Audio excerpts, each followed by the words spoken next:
Happy Friday, everybody. Well, how about those video game awards, huh, guys? Going to be talking about that. Plus, I'm sure we'll talk about a whole bunch of other shit. But I guess I'll go ahead and introduce our guest first. She is the one, the only, the Emily from Orbalology. Tell them, pretend like they don't know who you are, and tell them a little bit about yourself. Hi, I'm Emily from the channel Orbalology, and I just like making gaming content that I like. So a lot of it dives into RPGs, collecting, and everything in between, really. So a little bit light on the videos recently on my main channel, but I've been pretty consistent with a podcast channel called the JRPG Pursuit that myself and two of my co-hosts have been posting weekly. So it's been a lot of fun just to do discussion videos and just like kind of what we're doing here today or tonight. Yeah, and you were watching the Game Awards last night with the full crew. Yeah. A friend ghost of mine had popped in there for a bit, and Yeah, so I guess that'd be a good place to start. Oh, I guess I should introduce myself as well. you should. So I am Zoo. I am the wonderful host of this digital bartender, known by some as the faceless fuck, I think is how one critic put it. But I don't know. My favorite, I think, of all time was just that I'm the last cool kid on the internet. I'll never not have that in the bio. That's very fun. So That's yeah, a good name to have. I guess we'll get started here, rocking and rolling. So you watched the Game Awards. I watched some of the Game Awards. Um, Usually I am one to love to tear the Game Awards down because the Game Awards is fucking cringe most of the time. And I've got to say, I got to crack 1,000% less Dorito and Mountain Dew jokes at Mr. Keeley's expense this time. What did you think? And am I fucking high, or was that a good show? I was, well, I want to preface this by saying initially I wasn't going to watch it because they have a history of just Yeah, not having that much interesting content and a lot of filler and a few announcements, but they get it like posted on YouTube right after the show. So I'm like, why do I need to sit through 3 or 4 hours right. worth of some sort of ceremonial stuff just to get those? Because I'm not really a fan of like the Oscars or any like Grammys, any of those, you know, insider kind of awards stuff where they There pat there are themselves a on the lot back. of them are kind of self-congratulatory circle jerks, I feel They like. they You really know how are. the Grammys and the Emmys could probably improve it, and they could show us some sneak peeks at music and sneak peeks at some exclusive new movies, and then maybe that would get my attention because they knocked that Maybe, out of yeah. the park this year at the Game Awards. Oh my gosh. Yeah, as I was gonna get into, I was pretty impressed with at least some of the announcements and just the pacing, and they let everyone, do their speech without interrupting them and usher them off stage, with one exception, which maybe we'll get into. Um, but yeah, I was overall, I thought it was fun. It was our for the JRPG Pursuit podcast. We decided to live stream it last minute, and we just had a ball of a time. I think, and I think watching with others definitely makes it a better experience, especially for how long it is. Oh yeah. What But is it, like three but hours? yeah, I think our stream was like 4 hours because there's a pre-show where they have some of the awards, and then I think the main show is 3 hours. I don't know. God damn, that's getting liquored up It's live, a Emily. lot. It was a lot. Yeah. That's getting wild. I That's was looking at our video on demand or VOD thing. It's like, yeah, we went that long? that's getting almost on. That's all like on my level right there. So. I got to tell you, so as a JRPG fan, you had to be pretty pleased with the results of that. I think JRPG's got some pretty good representation this time. What do we have? Final Fantasy and Metaphor both in the. Yeah, those two. Mhm. Both in the for Game of the Year, and they both won awards too. Metaphor, I was surprised how many awards they pulled off this year, but I'm pleased because I've really enjoyed that game. I haven't gotten into Rebirth yet, but I've heard good things other than a lot of mini games, which I'm not usually a fan of. Well, yeah, it's got the golden But saucer, they're so skippable though. I'd be kind of disappointed if they didn't offer something in that regard. It's Just- more than Golden Saucer, let me tell you. oh, okay, okay, so they don't just have it So all I'll be interested. compartmentalized. Yeah, well, they announced that it's going on PC, so I'll be interested if you get to it on PC. What your Yeah, thoughts will I'm be. gonna have to jump in. I'm just about finished with the OG7 for the first time. I'm at the crater. I'm Oh, okay. literally at the crater right now. Oh, And yeah, I finished that up earlier the year. I've enjoyed the shit out of it. I got to tell you, the materia system is almost like an unnamed job system. Like It is, basically, yeah. you can make anybody whatever you want with it, which is pretty cool. It's pretty creative. So Yeah, I think when I was playing it, like some of the quality of life features, I think allowed me to kind of lean onto those pretty heavily. So I didn't really do much of the materia system as I think they intended originally in the game, because I was more interested in just getting through the story so then I could play the remakes, which I still need to get through the first remake. well, But supposedly so, there's some really badass materia if you actually go through all the fucking chocobo racing. yes, But I yes. couldn't be And bothered. I just couldn't. I've seen some let's plays and some people like they have it like down to like a T, like what you're supposed to do Yeah, you got to to get get like like a the right black configuration. chocobo or a gold chocobo or whatnot or some Yeah, shit. yeah, and then that way you could beat the, like, end boss or something that's impossible otherwise. So, Yeah, yeah, the but I feel like weapons. that's Yeah, a side of its time, when a lot of people there weren't that many JRPGs available and people had a lot more free time, especially if they're younger, let's and talk so they about could, that. You and Brandon go have all the both way into it. you and Brandon both had some pretty spicy takes on the JRPG time frame debate, and I gotta say I love it. I love the discussion around this because again, my roots are console or console arcade games, in some PC gaming. That I switched to when I finally gave up on Nintendo doing anything I want them to do. I switched over to PC, but my roots were tactile arcade style console games in the arcade Yeah. vein. So I'll never forget playing Final Fantasy 3 on the Super Nintendo. 3 to me, but it was 6. And I'll never forget playing that game and being like, I don't know if games should ever be longer than this. This seems like a perfectly paced epic experience to me. That and Chrono Trigger, just paced. I was talking about that a little bit with Brandon, just how expertly paced those games are. And I don't know. Do you feel like JRPGs have kind of got the bloat factor going on now? A lot of them, like they feel like they Yeah, have to that's give us kind that. of our last podcast episode actually dived into that a bit in our spicy takes. I do there are, I think, a number of games where I think a lot of devs they've been kind of told by fans that like the longer the experience, the better because it's more worth the money, and I think that's kind of the expectations. And JRPG needs to be X amount of hours for it to be like worth picking up. But I don't really see it that way anymore. And I think a lot of people who, especially like working people who want to play a lot of games and they don't have that much time on their hands to master a game and get through like 100-hour plus experience all the time. Um, I think we're kind of a fan of a more streamlined experience. I think you're right. I think there's a bubble. I think Yeah. game devs and game journos, I think they're all kind of in that circle jerk, right? So you've got the tech people, you've got the games industry people, you got the insiders, you got the journos, and they all talk to each other, and they all get free games to play, and they all play video games for a living.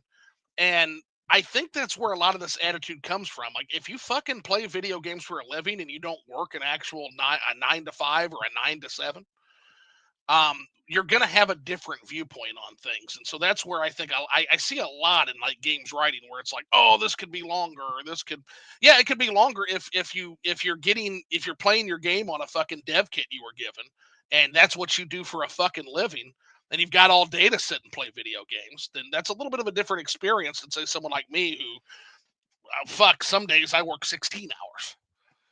You Oh know, gosh, sounds like physical. yeah, it's so it makes it a little hard to sit down and play a 150-hour fucking Persona 5 Yes. experience. Like every now and then, I enjoy that. Like some of my favorite games are a bazillion hours, Oh yeah, but we yeah, can only Morrowind. have so much time for that. Like we have to really pick and choose which of the 100+ hour experiences we want to do. And I think that's making it difficult for, a lot of new games to, compete, I think, in this market with just so many games right now, especially in the RPG space right now. There's just been so many new releases. It's hard to, which one to choose and spend your time with. Right, definitely a red ocean. Definitely a red ocean right Yes. now. There's a Yes. lot of blood in the water from all these RPGs infighting and just games in general. You've got the indie space too, which I think is just in a lot of ways. I think the indie space is just eating AAA's lunch right now. They're coming up with some astounding experiences going on. Some of the horror experiences. I'm playing so many indie good horror games. It's literally inspiring what my new effort's going to be. Like it's like I'm playing these games. I'm like, holy shit, am I still a Switch channel? I actually think well, I'm a Morrowind channel that claims to be a Switch channel, but I actually think I'm kind of. Am I going to become a horror channel with this new effort? I think I may. I don't know yet. I've got basically the new channel is going to be a variety hour. I'm gonna whatever the fuck I I want think to talk it's about. fun, right? Yeah. Like if you pigeonhole yourself too much, especially on YouTube, like I feel like the creative juices like eventually kind of cut off where I think it's easier for burnout that way. Oh, for sure, Mm. 100%. So yeah, it's like today I'm gonna talk. Today I want to do a video essay about fucking Goosebumps books, and then I'll get to do that for talk about that for 40 minutes or whatever. Now, is there an actual group of people that want to hear an old man ramble about Goosebumps books for 40 minutes? I don't know, but I guess we'll find out. It may not be like your existing audience, but I think it's always good to like experiment and see kind of like push the boundaries of who else, on YouTube might be interested in your content. Like there might be someone, Oh, who'd be 100%. I'm interested not in that. like I already told people. There's a few people that are clever bastards that have already sussed the new channel out, but I'm not telling fucking anybody about this. I want to see. I want to see organically what the fuck. I not being in a niche. Like, okay, with Switch content, you're going to get certain people, right? With Morrowind, you're going to get certain people that show up for the Morrowind streams. You're going to get certain people that show up for the Switch essays. I'm kind of curious to see what happens when it's just like, hey, here's some random shit that I want to talk about that I think is cool. And I'm very curious to see what the reaction is. Even if it's fucking zero, that'll tell me something. It'll at least tell me I'm boring as shit if it stays zero. But I don't know. We'll see what happens. I'm I don't very think it'll be curious. zero. I think it's very difficult It's for already zero not to going to be happen long zero term. because there's some people that have already found it, and I don't know how the fuck that happened. I guess I'm kind of bad at dual identities, Being sneaky. being Yeah. sneaky. But there's already been at least a few people that have found it. But yeah, I'm very excited to start it. I'll probably start it at the early new year.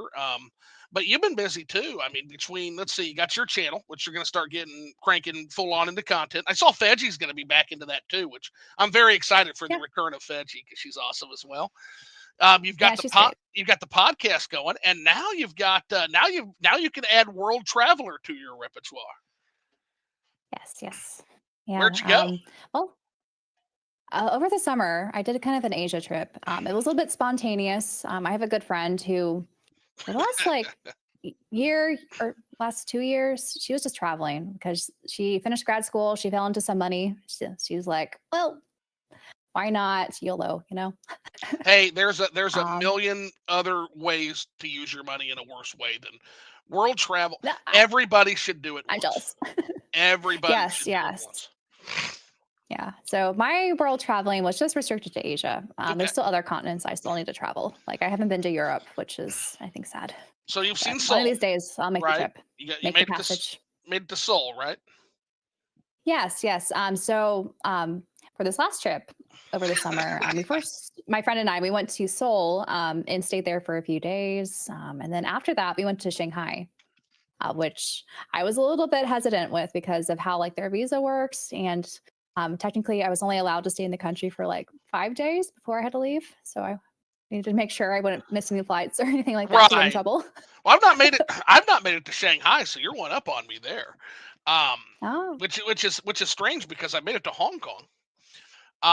And I gotta tell you, Hong Kong's an interesting city because Hong Kong is probably the cleanest place on planet Earth.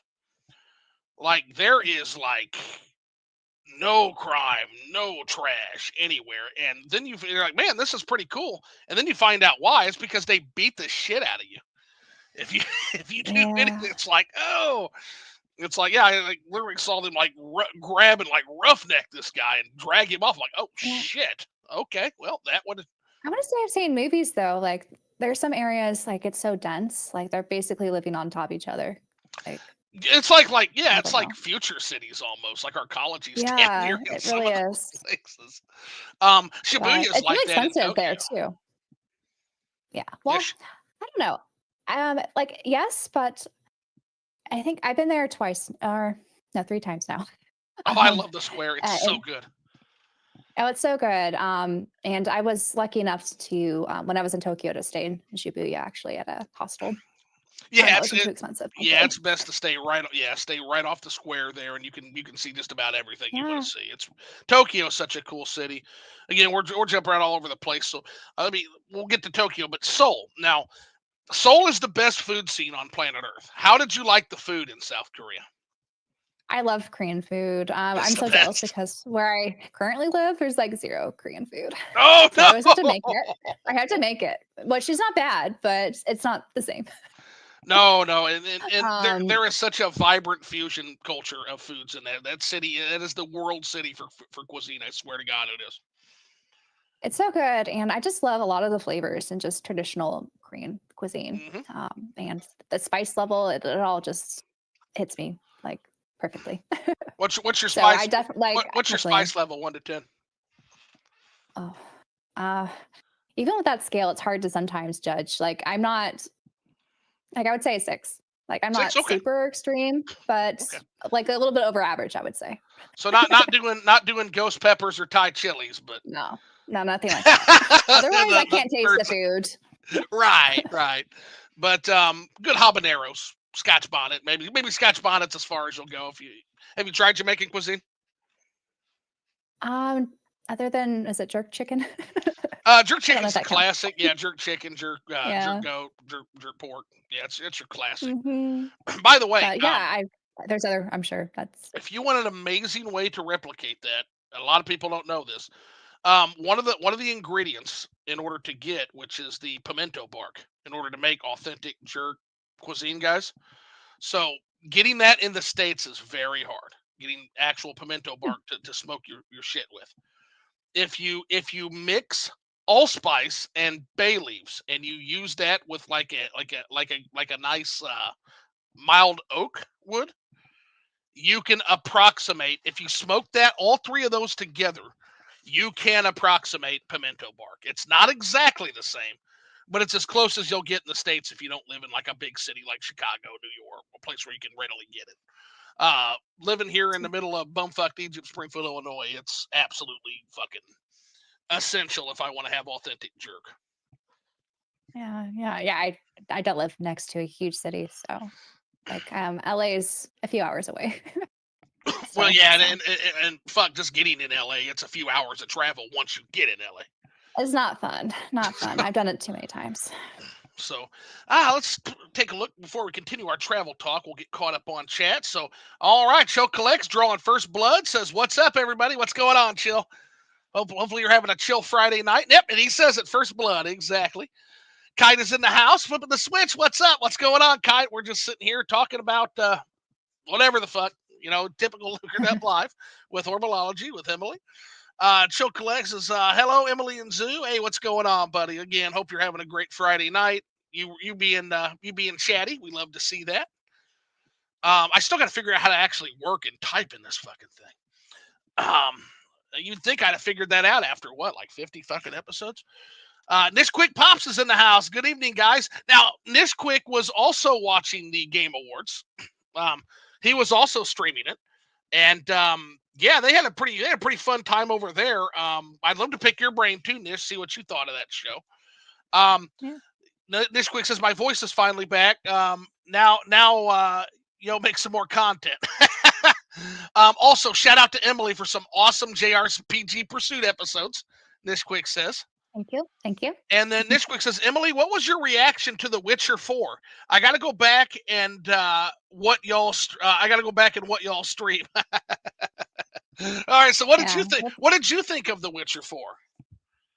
Well, that's definitely my highlight announcement of last night because The Witcher 3 is a very special game for me. So I'm really excited to play a Siri and kind of see what CD Projekt Red has like in store for that game.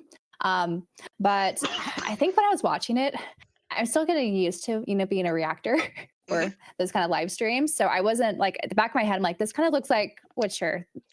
When they were doing the scene with the girl that they were sacrificing to whatever for their village. Right. And then finally we saw Siri. I'm like, okay, it's obviously her. So this is what you're for. And I think I want to say that there's been like leaks or something about The Witcher 4 was going to be focused on series, so that wasn't really anything new. And I'm pretty sure the voice actor for Geralt mentioned how he's not going to be, his character is not going to be, the focus. It's going to be something else. He's going to be more in the background. Sure. That kind of Well, they confirmed kind of that was going to be telegraphed like, that with 3 as well. yes, they did. No spoilers, but they They did. in The Witcher 3, they definitely, you could definitely feel like that was kind of the end of an era, that particular game. Ending on the Wild Hunt, which I think was a good note for Geralt to end on. Is what better way to rein your Witcher career in than an absolute knockdown slobber knocker with 3 redacted, because we're not going to spoil that game. If you haven't played The Witcher 3, play The Witcher 3, guys. It's a great experience. I've been actually replaying that on PC because I played it on the Switch originally. So now I'm having the high def graphics. So that's how I experienced it as well. I'm nowhere near through with it. It's what I've played is fantastic. I haven't done all the DLC yet, so I was hoping when I replay it, I'll get to experience all that. Now keep in mind you, I'm an Elder Scrolls 3 Morrowind player, and I've got to tell you, playing and diving into that world, it is vast and labyrinthian in ways that, quite frankly, terrify me. There's something on every corner. So when I saw that, like, immediately I'm like, oh shit, look at that. Like, I was very excited when The Witcher, that what a hell of a way to kickstart your announcements, by the way. Yeah, that was great how early they revealed that. They came out swinging. And I think, and graphically it looks beautiful. Like, I'm excited. It looks very good. Yeah. Now, naturally, and I think most of gamer kind was pretty excited to see that. Naturally, there were a few discontented mutterings about something DEI chin, but I think that was an People who haven't played the games. You don't even play or read the books. Exactly. But again, it just, I saw that, and like, I'm looking at this picture of Ciri, and I'm like, what is wrong with this? Like, she's you guys, beautiful. well, it's like she's old. She's a bit older. Is that what they're upset about? I don't know. I didn't spend any time on it. I said, you know what? I logged in this morning to Twitter, and I looked at things, and I said, you know what? I've got a really, really hard work day. Usually I'll troll them a little bit. Me and OJ will go in on them. But I opened up Twitter, and I said, you know what? Not today. I was thinking of that comment. I was thinking of that comment you made in the chat a couple days ago, and I said, you know what? I was thinking of you, and I said, you know what? Not today. And I just closed Twitter, and I went about my workday. That's all you gotta do. Why give them attention or any sort of acknowledgement? on more mischief, silence is the biggest. You're right. You're right. But on more mischievous days, when my Blood Sports comes out, because it's fun. But it wasn't fun. Some people find that fun. I had too much shit going on today. So I'm like, okay, something. They're real mad about Ciri and The Witcher 4, and I don't have time to investigate why. This looks very stupid. I will leave them to it, and so I'll deal with that brand of gamer here coming up on Wednesday. Me and OJ are gonna. I don't think Hypnotic's showing up, so I think it's gonna be a double team. I think we're gonna double team this asshole, and that's on him. He couldn't get his partner. Good luck with all that. Yeah, he couldn't get his partner. So, that's going to be a barn burner. I don't even know what the fuck I'm looking at. If you saw the Prime OJ debate, I think I'm in for a similar energy, and that was fucking wild. That fucking chat exhausted me. That was crazy. Well, be I guess a good way to end the podcast on that note. Well, I don't want to end on that note. Well, not end, but like for the year, Yeah, like it's gonna be the one Blood Sports style thing I'm gonna do. But I want at least one. I want at least one before I go back to my roots on that one, and that one should be fun. But yeah, overall, I think, generally speaking, I think from what I saw, a lot of people are pretty pumped about The Witcher 4. I think that was general consensus. It looks good. It looks like the fucking Witcher. It's got the violence, got the ultra violence. I'm curious though, because a lot of there's been a lot of turnover CG Project Red, and so we'll see. Like, I think a lot of the people who were originally on Witcher 3 are no longer there. So I hope it's good. Cyberpunk hurt him. Cyberpunk hurt him bad. Just because it was Yeah, such a grind. I think it's they sad. lost a lot of people. And by the way, Cyberpunk is amazing now. I've been wanting to play that. I have You access should. to my brother's Steam library. He has like 700 games. Okay. That was one of Yeah, them. Like, you okay, should I'll play just play Cyberpunk. it. I would stream it if it wouldn't cook my fucking PC. I've tried to stream it a Oh couple no. times, and every time I can play it fine without streaming it. But you know how streaming is and how intensive that is. Yeah. The moment you add a stream into it, magical fucking things start to happen, Emily. What's your GPU? It's a Do you know? it's a 1050 Ti. Mm. It's starting to get aged a little bit. It's time to replace it. Yeah. I can play Silent Hill. I can play Silent Hill too. But I think this crop of games here is the last crop of games that's gonna run without melting my PC. Do you want to upgrade before the new announcements or potential more expensive stuff next year? Yeah, Or that's what are you probably the thinking? plan. Yeah, Yeah. that's probably the plan is Yeah. to get one because I do need to get my new GPU ordered. I've been meaning to do it for months actually, and it's about time to shit or get off the pot on that one because yeah, we're going to be getting the new cards, and then all the new cards, potential tariffs. they Lots all of issues. go up 3 times. Yeah, because we got to data mine bitcoins with the old cards, right? So all of a sudden they get really fucking valuable. So Yeah. fucking Bitcoin miners. As a gamer, I get to hate those folks because they make getting good graphics cards very hard. Yeah. Let's see here. Chocolate says I enjoyed the Game Awards. Yeah, new Virtua Fighter, new Ninja Gaiden, Tekken. Yeah, Clive coming in Tekken. Okami. Did anybody else fucking pump their fist at the Okami sequel reaction? Yeah, that was great. I expected that they would announce it, in a musical kind of number there. Onimusha, which cool. It looks fabulous, and I hear amazing things about Onimusha. It looked neat, and it's right up my jam. It's got like that mythology mixed with like that Resident Evil style fun story. Like, did you play the original? I haven't. I've got Warlords on the Switch that I need to play, but I haven't played any of the 3 Onimusha games. Yeah, I didn't either. That and Devil May Cry. I've got Devil May Cry Definitive Edition on the Switch too. Nice. I've got that one because that's the only one they fucking put on a physical card. Since they decided, yeah, Capcom's so weird with that. They piss me off so bad, Emily. You've got so a great example of this is so sometimes they get it right. So the Resident Evil trilogy, they put Resident Evil 4 on the card. And they even gave it the Resident Evil 4 card art, which is great. It's like, cool. That's what I wanted. I don't give a fuck about Resident Evil 5 or 6. I don't care. Get them out of here. Like, cool. I'll buy that game once it was like $20. So 1/3 of the price. So I'll pay $20 for Resident Evil 4 on the go.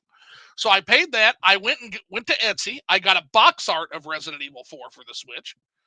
Got rid of that ridiculous looking trilogy box art. I'm a happy camper. But then they also do things like Resident Evil Revelations, right? And what do they put on the fucking disc? Not RE Remake, the game everybody wants. No, Revelations Zero goes on the fucking disc. It's like, God damn it, guys. It's like when they do stuff like that. Same thing with Devil May Cry. It's like, okay, we're going to give you 1 on the disc, but we're not going to give you 3? The fuck out of here. 3's the best game. It's too stingy. They're not going to get the larger cartridge to put it all in there. Absolute self-sabotage. Self-sabotaging behavior. We see you, Capcom. Do better. Let's see here. You got Nishquick says, wow, I didn't know you were playing OG Final Fantasy VII. Yeah, I've been playing it kind of in the periphery. So I went through it about a year ago, and I went all the way through till Midgar. Then I got into the main world. I did like the story with Sephiroth, got the backstory and shit. And right as we were going into like the Junon parade and shit, I just stopped playing. And I'm just like, I'm going to go do something else. And I came back to it recently. And, now that everybody's talking Rebirth. So earlier this year, I started doing that again. Yeah, I'm pretty happy with it. Like, so on the scale of Final Fantasies I've played, you got Final Fantasy VI. Final Fantasy VI is never going to be top niche. It just is. And Final Fantasy VI is fucking peak. But then I would put 7 right in that category that's like right there with 5 and 4 for like my next favorite games. And then there's 1, and then there's 3, And then way over here at the remedial table is Final Fantasy 2.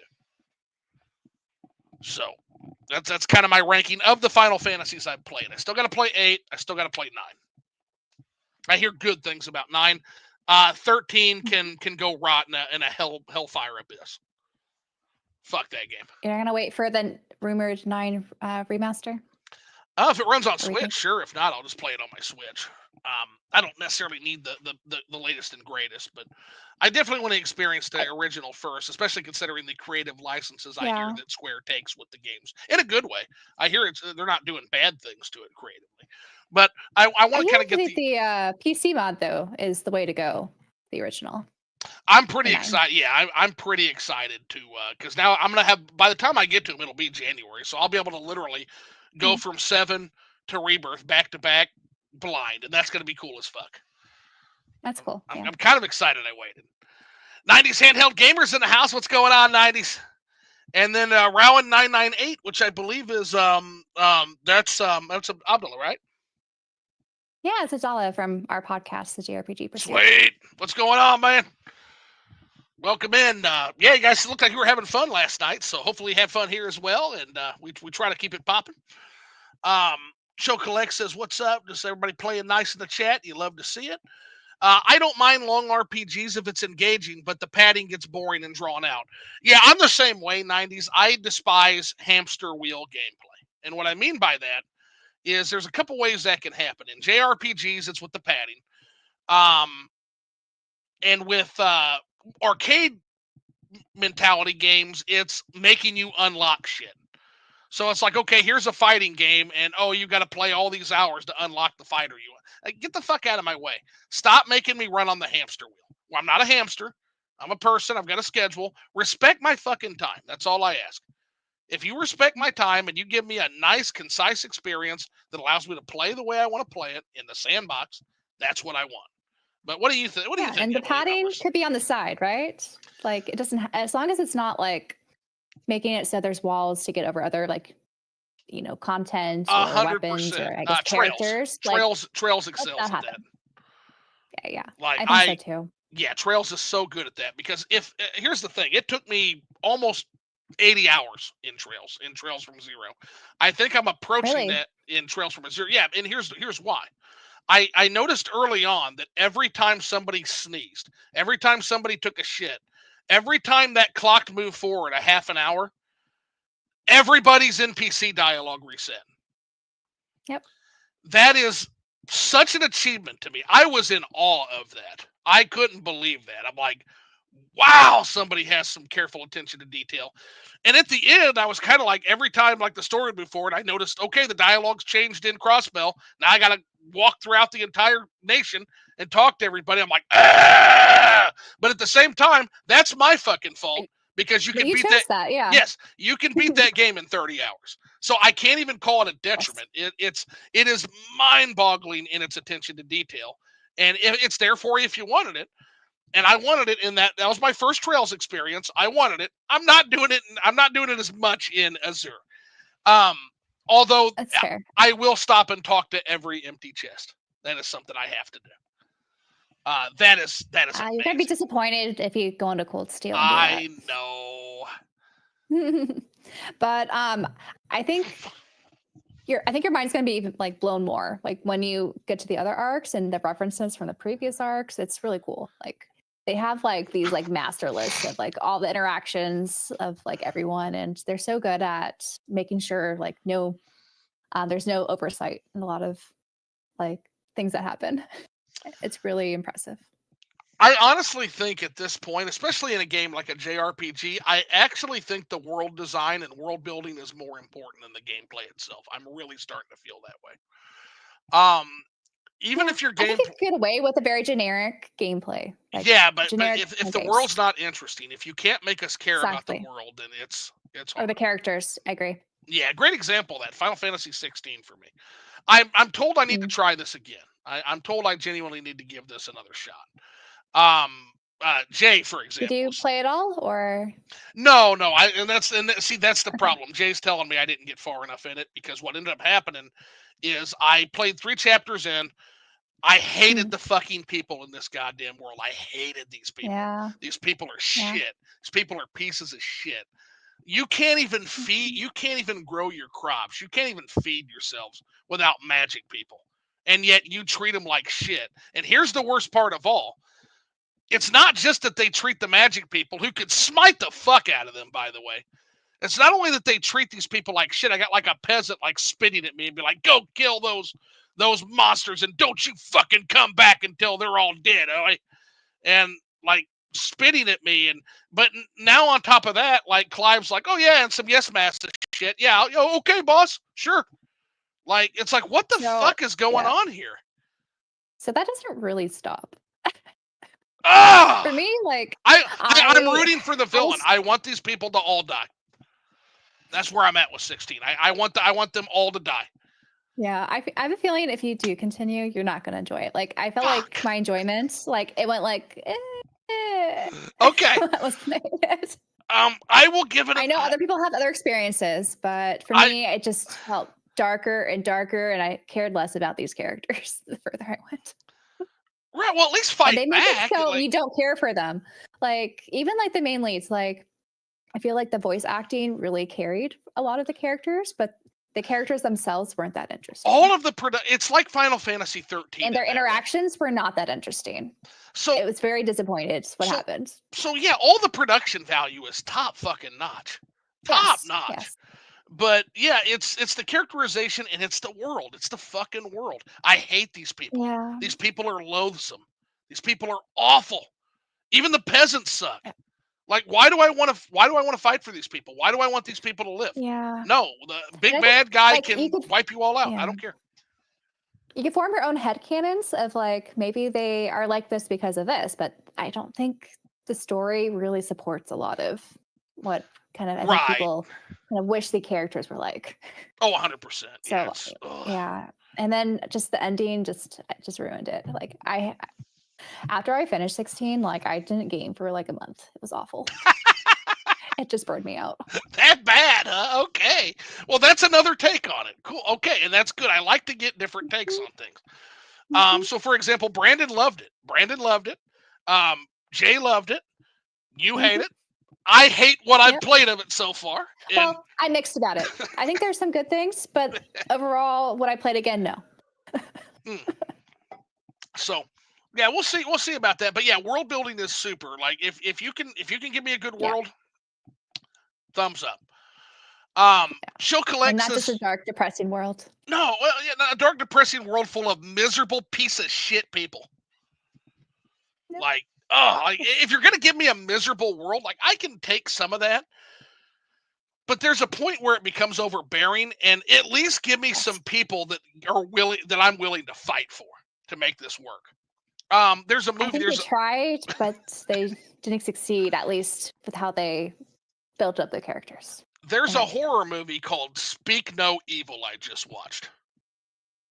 Have you seen Speak No Evil? No.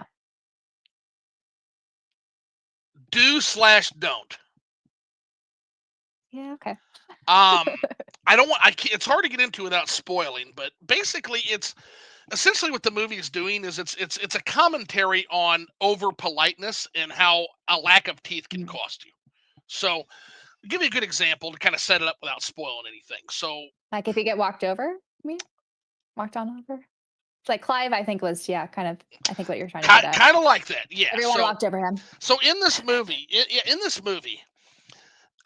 there's a guy that's on vacation with his daughter and his wife, and they're on holiday. And all of a sudden, this other man walks up and he says, "Hey, do you mind if I lay on this sunbed here? Is this sunbed taken?" And of course it is. His wife's stuff is all over it. But to be polite, Emily, he says, "Yeah, sure." And he starts to move his stuff. And him and the stranger start to connect. And meet my wife. Oh, why don't you come stay with us? A year later, they get a letter. Why don't you come stay with us? And what you see is boundary pushing over and over and over and over again. And so you literally have like his wife's a vegetarian.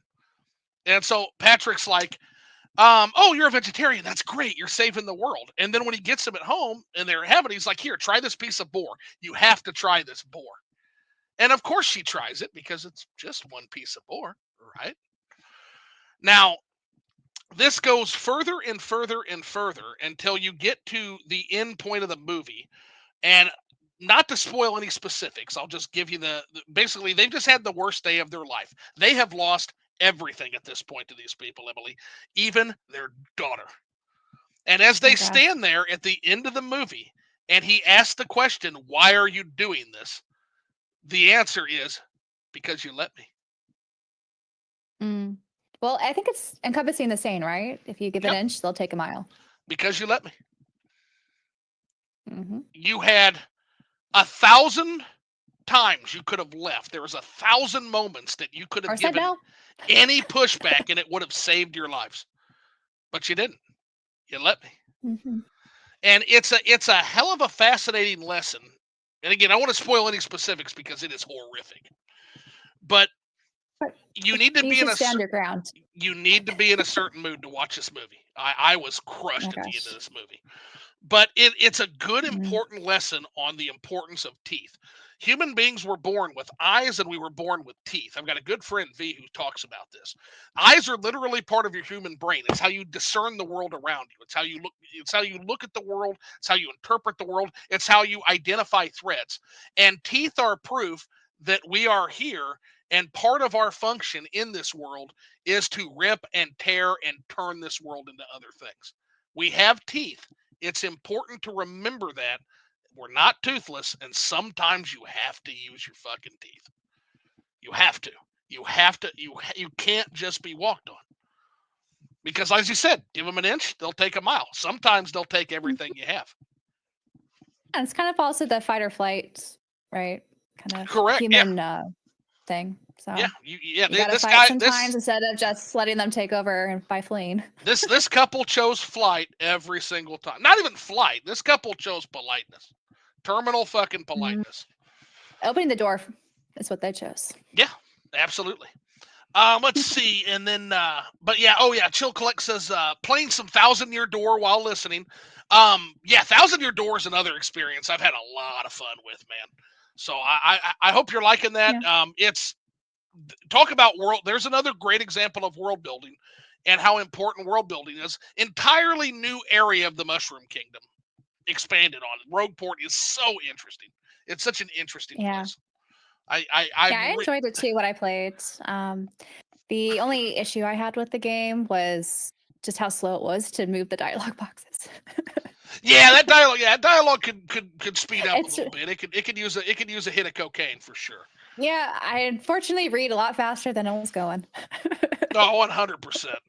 And the '90s handheld asked him how you liking Thousand Year Door. Dank Meme Center is here. What's going on? Dank Meme from OJ's. What's going on, buddy?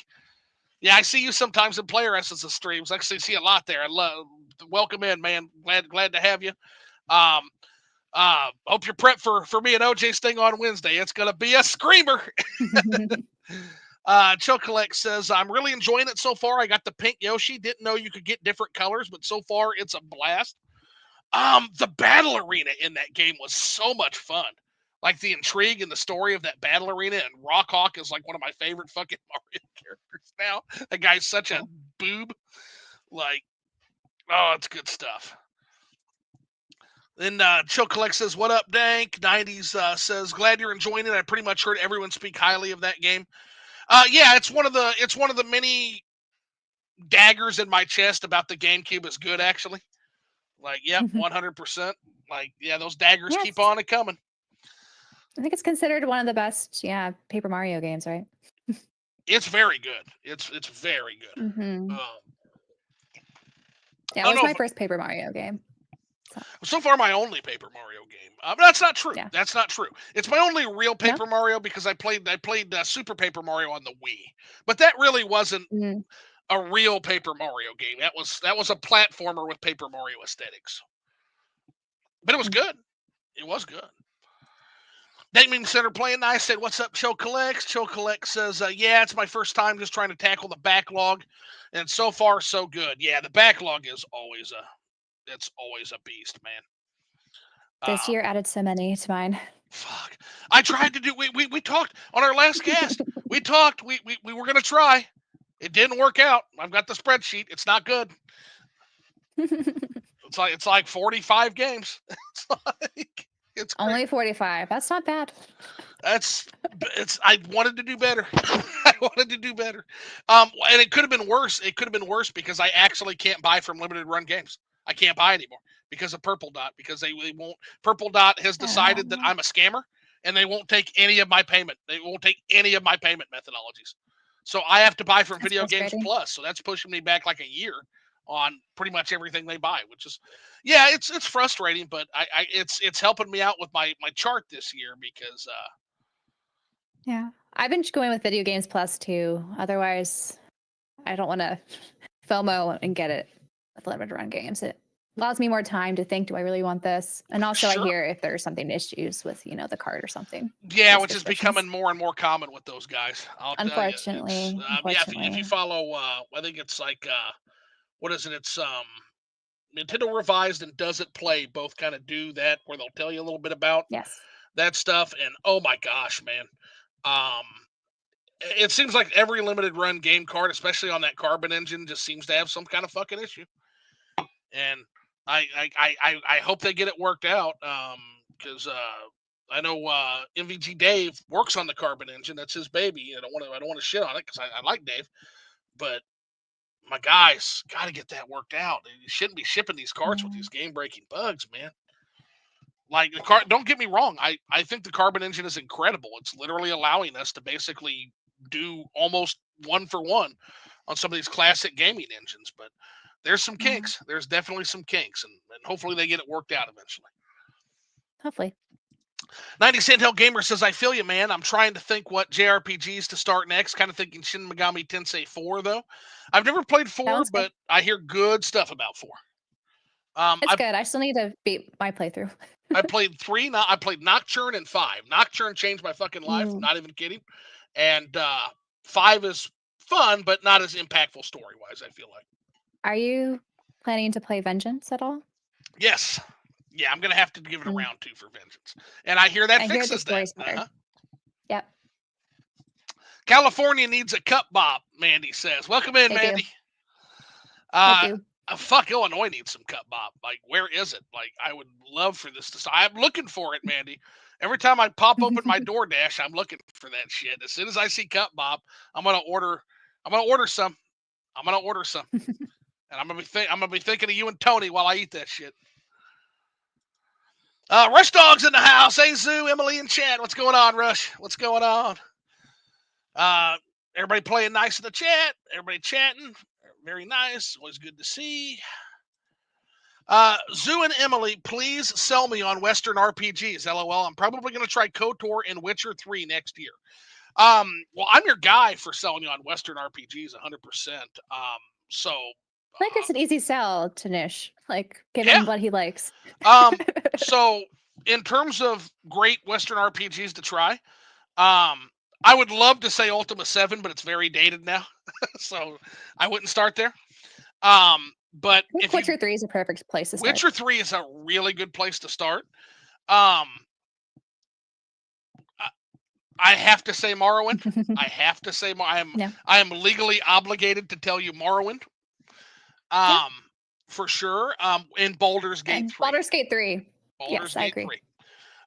If you like, I think what makes them great, though, I think that's what he's wanting us to sell him on. Mm-hmm. I think when it comes to Western RPGs, it's all about world building the atmosphere. And I feel like when it comes to comparing that to JRPGs, they get like a snapshot and they usually have really cool stories. But Western RPGs, they really are, I think, character focused and lore focused. They world Nish's alley. Cyberpunk too. Nish, you and I have talked about Cyberpunk. Yeah. You should play Cyberpunk. It's not an RPG in the classical Western sense, but it's really good. And then if you like KOTOR and you like also Mass Effect Trilogy, Nish, quick. Mass Effect Trilogy. I fell in love with Mass Effect Trilogy on recommendations from V and OJ. And I am so glad I finally got off my stubborn ass. I avoided them for years because I looked at them and literally Ray Mizuka and Steve Zeschuk are like, yeah, we literally ripped off Star Control 2 for the story. That's their words, not mine. And so I heard that, and it turned me off immediately. I'm like, you know what? Why the fuck am I going to play this Mm. game that's just a half-assed modern version of one of the greatest Western RPGs of all time? By the way, Star Control 2. um, should play that one too. But as far as starting out with Western RPGs, Baldur's Gate 3, Mass Effect Trilogy, Witcher 3, Morrowind, um, Dragon Age Origins, really, really good. Dragon Age Origins is fantastic. I'm trying to think of other good ones. And then if you gain an Those are good appreciation, starters. yeah, those are that pretty much gives your hands full for starting out. When you gain an appreciation, come back, play things like Star Control 2, play Ultima 7. You can probably play another good one that would be Fear and Hunger. Bethesda stuff. Yeah, Yeah. yeah, Fear and Hunger. Fear and Hunger. If you hate yourself, play Fear and Hunger. It's worth playing. It's absolutely worth playing, but you have to hate yourself to do it. It's a very you have to kind of be in a masochistic mood to play that fucking game. That game fucking hates you. My buddy iPatch Wolf did a video called "The Cruelest Video Game," and his whole point is that Fear and Hunger is cruel. It's not challenging. It's not difficult. It's cruel. It's both of those things at once. Mm. Very good video. So that's worth checking out if you're interested in Fear and Hunger. But uh, don't play Fear and Hunger as your first Western RPG. You'll never play them again. Rush says, "Do we have confidence in CD Projekt Red to get Witcher 4 right at launch after Cyberpunk?" Ooh, that's a really good question. Gotta. I think they gotta, but I think we're not going to see Witcher 4 for another few years. Yeah, There's no date given. I think they have to, Rush. I think if they fuck up, so Cyberpunk had the advantage of kind of being it was their next mainline project. I'm not going to pretend like it's some side project or side hustle or something, but it did have the excuse of being a brand new venture for CD Projekt Red. The Witcher is the golden goose. They built their company on The Witcher. If they fuck up The Witcher, that And they just gets show hard. confidence that they could do it without the Witcher 3 team, Yeah. like the original team. Yeah, they definitely they need to be very careful. They need to be very careful. But I'm confident in them. I'm confident. I like what I saw. Optimistic too. Yeah. I like what I saw. I think most people like what they saw. So now they've got the hook. Now they just got to pull the line in the sinker, right? They got to stick the landing. Just gotta optimize it as well as it runs well. I'm sure it'll be fine. Right. Again, and keep in mind, Cyberpunk got there. They didn't have to do that. They could have just left that game a broken mess, Abandoned it. shit, Yeah. and we never would have forgave them for it. But now Cyberpunk is, honest to God, it's one of the most interesting games I've ever played. It's really cool. Did you do the DLC that they released last year? I haven't got a chance to dive too hard into Phantom Liberty yet. I have access to Dogtown.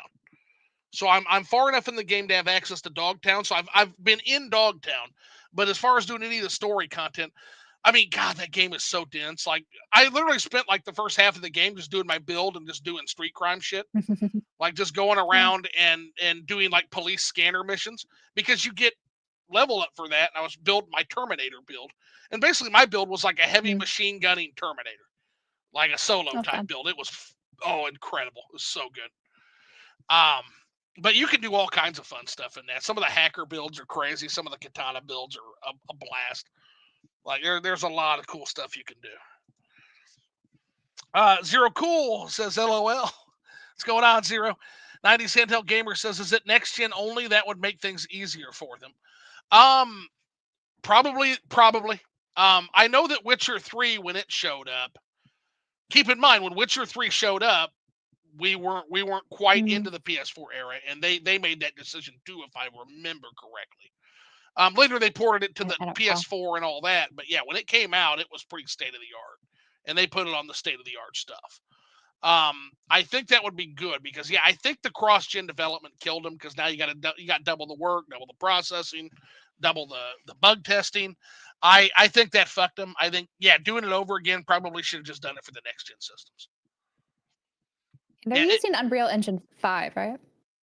I believe so. It sounds about right. Unreal's used by a lot. I think City Project Red does use Unreal because I think they used Unreal with Cyberpunk too.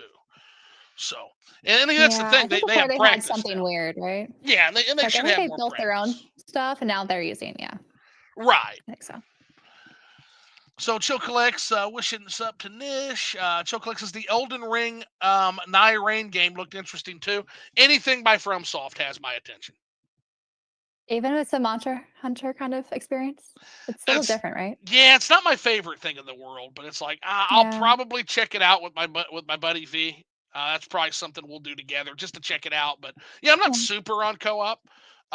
Again, I've made exceptions. Baldur's Gate 3 is a game that absolutely craves that attention too. Yeah. But And you could have done that in Elder Ring anyway, right? I don't right, know how it compares, but I hope it lives up to the From Software fans' expectations.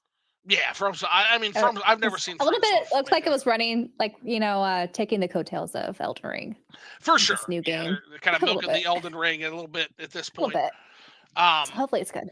Yeah, hopefully, we'll see. It wasn't my favorite announcement for sure, but it was some. Again, Mhm. anything that they do is going to have. Yeah. Let's see here. Eyes. You're going to have my eyes. Yeah. Scrutiny. Mike Clark says Witcher looked fantastic, but damn, Naughty Dog just fumbled in their own end zone. Yeah, I don't know what the fuck Naughty Dog showed off, but that looked like it smelled like live service trash to me. And everybody knows how I'm going to feel about that. That's like an instant like jettison. Like don't care. Like don't care. You think the last one looked like Yeah, live was that a service? live service? Again, I only caught the tail end of that, but it looked like some kind of live service shooter. Or am I wrong? Am I just completely wrong? They showed no gameplay. So, Oh, okay. Well, maybe I'm like, completely fucking so wrong what they then. did show earlier was The Last of Us 2 remastered for PC. And then at the end of the awards show, they showed their new intergalactic, Well, the fact that they're making what's it anything called? new, like they've got to get off The Last of Us. God, they've got to get off It that. I liked the vibes of, honestly, it reminded me of Cowboy Bebop, Akira. They had like a CD player playing music. It was I like the mean, yeah, Guardians of the Galaxy the kind of vibes look fine moments. as long as it's not live service trash. I'll definitely. Yeah, again, Naughty Dog is a really good Hopefully. developer. Yeah, have they done live service games? No, and that's why I'm hoping that doesn't change because I heard about Okay. that. I'm like, Okay. oh no, it sounds like live service. I I know hope they not. canceled The Last of Us, right? They were supposed to do some multiplayer Last of Us. I don't know if that was Yeah, axed or which not. I honestly want to say that it broke was. my cousin Jakey's heart because The Last of Us Oh. or the multiplayer on the original Last of Us on the PlayStation, he loved that game. Like he Oh, said, and okay. that was like his jam. Like, oh, that sucks, but again, I don't get into Yeah. that, so I can take it or leave it with multiplayer. Yeah. Um, Well, hopefully their new IP, like it's a cool like action adventure game, but we'll see what happens. Rush Dog says you can get Devil May Cry Trilogy physically for your PS3 Zoo. That's good to know. Yeah, because I definitely want. I hear again. See that? I want to play them all for myself, but I hear Devil May Cry 1 is good. Devil May Cry 2 not so good. Yeah. Devil May Yeah. Cry 3 great is what I hear. I'm And still then on the fence about investing in a PS3 at this point because there's some collections that I would like to have physically, but yeah, then I that's had to gamble with, the PS3 hardware is not always reliable from what my right. understanding. My whole thing with the PS3 and how I came to have one is, and I actually came to have one fairly early on, like well, late in the Mm. PS3's life cycle. But basically, what happened is a game called Dark Souls came out, and I'm Mm. looking at my fucking Wii like, why can't you do this? And I'm like, well, I need something for Dark Souls. I don't want to play. I don't want to wait for PC because Dark Souls. I don't want to play that on a mouse and keyboard anyway. Fuck it, I'll get a PS3 to play Dark Souls. And I ended up playing Dark Souls and Rock. That was a Dark Souls machine and a Rock Band machine, is what that ended up being. That was back when Rock That's Band fun. was and Guitar Hero Yep. was like the fucking Yeah, jam. that's when I was at college. They were all into that. Oh Camp gosh, yeah, it parties and was stuff. those get. I mean, fuck, it passed the bar test, Emily. You couldn't go. You couldn't go to a fucking dorm room without seeing a Rock Band party going on. I spent so much money on fucking Rock Band DLC, and again, I used to be. Really? Yes, I always tell people this. I used to be in that era. I was a digital purchaser, and my heel turn happened Mm. because Nintendo fucked me on the accounts. So I've still got a Wii to this day that's just loaded with fucking virtual console purchases. I thought that shit was the future, man. And then they're like, got your money, Pull the bro. plug. All that content, You can all that repurchase it. downloadable content's trapped on that one device. No account system. Yeah, what the fuck is Kindle? What the fuck is Apple? We don't know about account systems. This is video games. We don't know about that. We're special. We don't have to offer the same things that every other fucking medium of entertainment offers. We're video games. We're super special. And so I don't trust the fuckers anymore. I just don't. So if I can get You shouldn't. no, not after that. I've got like don't. 200 fucking games fucking tidally locked to my Wii. Like, it's bullshit. So the get me once, or what's it saying? Shame on me. Yeah, fool you once, shame on you. Fool you once, twice, shame on you. Me. Shame on me. Exactly. Yeah, exactly. So that was my. So I used to be. So anybody who says, "Oh, you're just a funny day," I was on board. I was on the digital train back then. Joe Collect says, "Wow, for the Mega Man X collection, Capcom absolutely put yes, Mega Man X. We got Mega Man X 1, 2, 3, and 4, and the code got to go in the fucking trash can where it belongs. I didn't even have to feel bad about that. Like, Rush Dog's gonna excoriate me on that. He's gonna say, "Don't throw your codes in the trash, Zoo."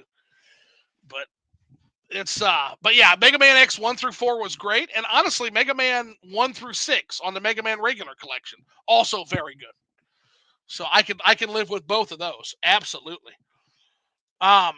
And then Chill Collect says, yeah, 0 on the card, insane they couldn't fit those games in the cart, just like Final Fantasy X and 10-2.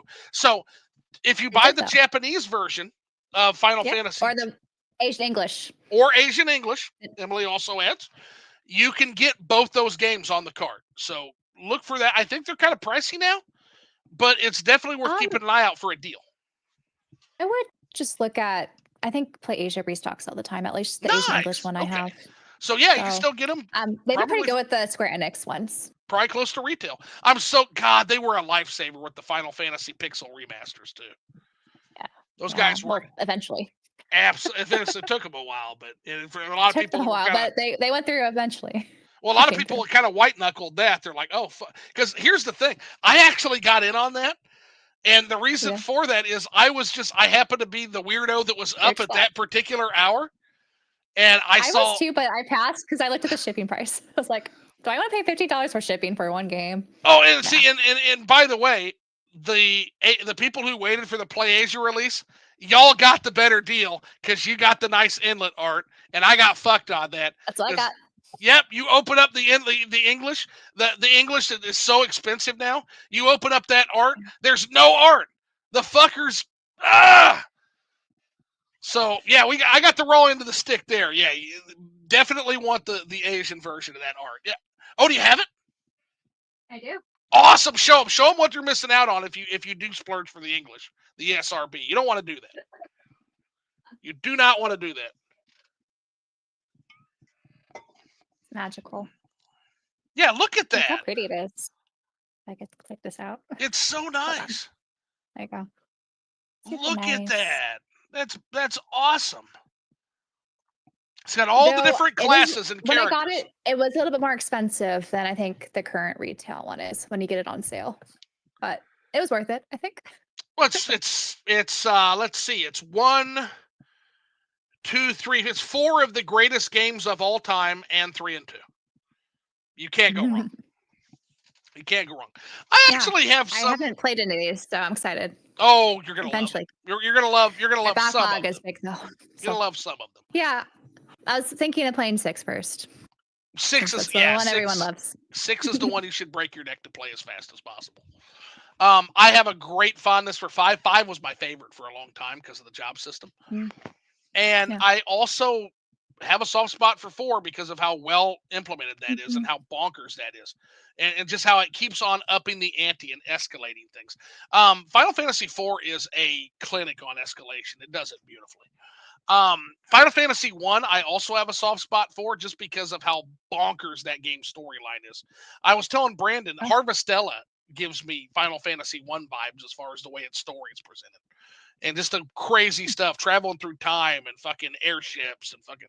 It's such a bonkers for 1990. Airships. For 1990, that was a crazy fucking game. Crazy game. That's awesome. Also, I want Final Fantasy to reintroduce the airships. I like that part of 12. Airships are fun. They're fun. Well, yeah, you're gonna like 6 then, You like 6 and 6 has an airship. Yeah. And I like and 2 is weird. Like 2, you literally have to like beat the shit out of each other in order to up your like health. Like it's Mm. very very weird system. And then 3 is great until you get to the very last dungeon, and then the last dungeon will make you want to like fucking rip your teeth out. Like it's fucking terrible. Oh, Horrible, great. horrible final dungeon, horrible final boss. Rowan 998 says Final Fantasy 9 Magori mod is the way to play on the PC. Okay. Yeah, Final Fantasy 9 sounds like it'd be fun. And since we're talking mods, we've also got to talk about Final Fantasy 10 with the Titus Laugh edition. Go Google it, guys. Go YouTube that right now if you haven't seen it. Everything from the music to the dialogue, it's all in. Like even the menu music is all in Titus laughing. Like Oh. it's all tuned to ha ha ha ha ha ha. Ha. Like it's. You never get tired of it? It's not. Yeah, I would never do a full playthrough like that, but it's good for a laugh to just boot up for like for 50, sure. 15, 20 minutes. Sure. Like every time. But yeah, the menu music when it's like oh, oh, oh, oh, oh, oh, oh, oh. It's kind of like oh god, my ears. But it's funny as shit. Let's see. Tony says Tipper Thomas. Tony says we've never seen you, Zoo. You might be a sentient hamster. I'm a ghost. I'm just a strange internet ghost. Hamsters could have ghosts. That's true. That's true. Maybe I'm a ghost hamster. That'd be fun. Genetically enhanced laboratory hamster. Yeah, just don't make me run on a wheel. That's all I ask. This quick says Magori mod is great. I might also do a replay because they updated a lot after I beat it. All right, now this is multiple mentions. So FF9. I've heard nothing but good things about that mod, and I'm not even in the modding Magori scene. mod.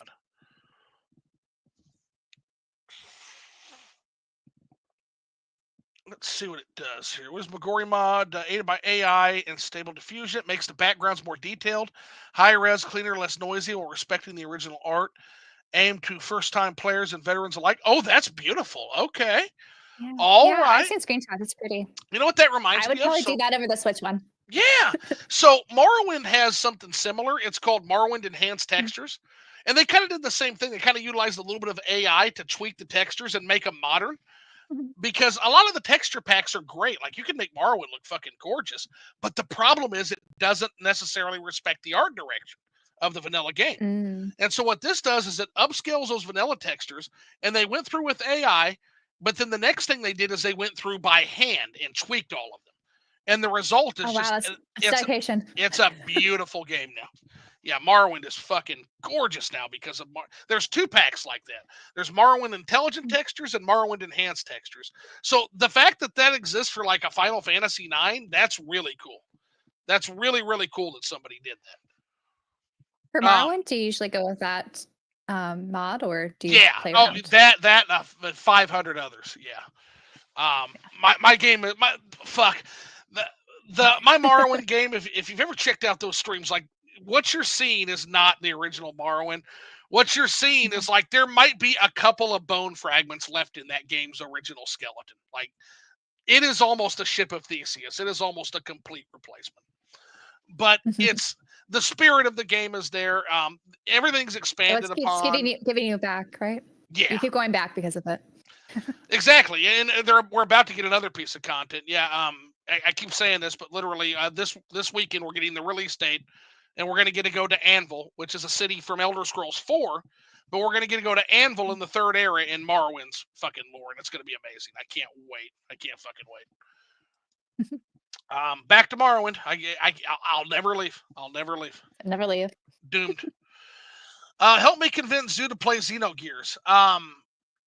If it is accessible on the PS3, which I think it is, Rush Dog, you're my PS3 whisperer. Can I play Xenogears on the PS3 in some way or fashion? I know you can play it on the PS Vita. I'm not sure about the PS3 if it's. I do have a Vita. I reckon it's really nice. I've been playing it on the Vita. I recommend it. Is the Vita store still open? Yes. I need to get on that. Yeah, like they've made some things a little bit difficult to get on there, but you could still Okay. buy things on it. Well, I will. That's the route I'll go. I did get a Vita, so. Yeah. Rowan says, yes, the recent updates are so good. They've really made the Wait, you backgrounds have a clean. Vita. You should play the Sky games too. The Sky games on Vita? That's how I played them. It's so what they do is Okay. the Japanese games that they're released in Japan, but they were never localized here. But someone went ahead and patched over the English translations that were on the PC, and it's great. Yeah, you can play Okay. all three on there. Do it before Cold Steel. Okay, I will do that. I will, yeah, because I know that's your favorite. That's Estelle, right? That's Estelle's story. That's Estelle. That's her story. That's your character, yeah. Okay, Yeah, I will do that. I will do that. And maybe play it before the remake comes out. It might be fun to see kind of the differences. I like to do that. Yeah, it's kind of the same thing I'm doing with Final Fantasy VII. Yep. Yeah, exactly. So Rowan998 says, yes, recent updates are so good, they made the backgrounds clean. Yeah, I just saw screen caps. It looks really nice. Have you met our Lord and Savior Xenogears? Looks like I'm about to. The only thing I remember... I need to finish my playthrough. The only thing I remember about Xenogears, I remember going over to my buddy Jonathan's house, and he showed me, that was one of like 4 games he showed me. It was on the PlayStation. He was trying to sell me on the fucking PlayStation. He did not succeed, sadly. But I was in full PC game mode at that point. But I went over there, and I did like what I saw. I got to see the Final Fantasy VII cutscene of the battle between like the Junon cannons and the diamond weapon. I got to see, I'll never forget seeing that and being like, whoa, that's pretty fucking cool. I got to see the opening moments of Resident Evil, like the first couple hours. I got to see a guy named Bart say crash, smash. And I'm like, holy shit, they've got voice acting on Xenogears. Like those were the games that I was shown off to try to sell me on a PlayStation. The anime cutscenes in there, it's just astounding. Like for the time, I was impressed. I didn't get to see that. Yeah, I just got to see it. He showed me like. When you open it, you'll see. Okay. Right there. Yeah, he just booted up a game. Unfortunate thing is, I think the further you go in, like their budget constraint, like is showing, really shows. But yeah, this is like a dude with an eye patch, and he goes smash. Like, I think is what he does. And I remember just being like, oh, shit, voice acting. That's pretty cool. Yeah. Nish Quick Pop says, can't wait to start Trails next year with Sky Remake. I was so close to playing Sky on Steam this year. She's going to tell you should do it. You still can. Yeah, still can. You still can. You don't have to finish it. Like, I think you should play a little bit just to get a flavor of what, the little sprites are so cute, I think, on the Sky games. Chill Collect says, I'm still on Trails from Zero. Got stuck on a part where I have to talk to the mayor of a town, but he won't open the door so I can speak to him. Okay, so you're at the festival. Oh. You're at Festivus then. Yeah, sounds like it. That's the Festivus part. No spoilers. It's worth figuring out, Chill, I promise. Very, very good game. And if you can't figure it out on your own, there's a lot of great guides out there. Mm-hmm. Like I have no shame. There's no shame in leaning on those. No. Just to get through games. And there's so many like hidden things in Trails. Sometimes it's nice just to have on the side, just in case. Then this quick says Xenogears is peak. And then Tony says, I've had the same experience with Final Fantasy 16 and dropped it too. So I'm not alone. Yeah, and then Rush Dog says, I've never played 16. What keeps me from trying is that it sounds like a worse Devil May Cry Bayonetta. Yeah, Devil May Clive. Yeah. Like, there's some interesting things with the mechanics if you want to do it. But the thing is, they make it easy where you don't need to go in depth into the gameplay system. So, like, I think a lot of people, they just kind of use the mechanics that are like auto, like you don't play around with it much, which makes it a little bit less interesting for sure. Right. No, same experience basically. Let's see. Here we got Tony says more controversial take. I was rooting for the villains in the Trails in the Sky FC. Are the people in the Sky world douchebags too? I find that hard to believe after Crossbill. Honestly, I think the whole Trails series, it's really interesting, the villain arcs and how you kind of see that evolve over time. It was in Zero. Yeah, when you got to actually, it was in Zero. Nobody is like straight up like mustache twirling evil. No. They're complex characters, which I love in villains personally. I still want to see what the end game is, which is why I need to finish this. Yeah. And I don't even know if I'm going to see the end game. It ties a little bit into Sky stuff, but you'll have enough information. Yeah, I think get that the main villain, the Team Rocket of that game, I think it's going to be a cross game thing. I think you're going to have to play more to get the full picture of what they're trying to do. I already get that feeling.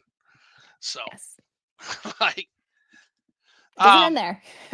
She'll Collect says, "LOL, I don't want to look up what to do. I want to figure it out for myself." I get that. I totally get that. Well, Godspeed. I have faith in you. I believe in you, man. Yeah. It's talk to more people. 90s handheld gamer. I just beat Catherine full body again. That's a miserable world that I love to spend time in.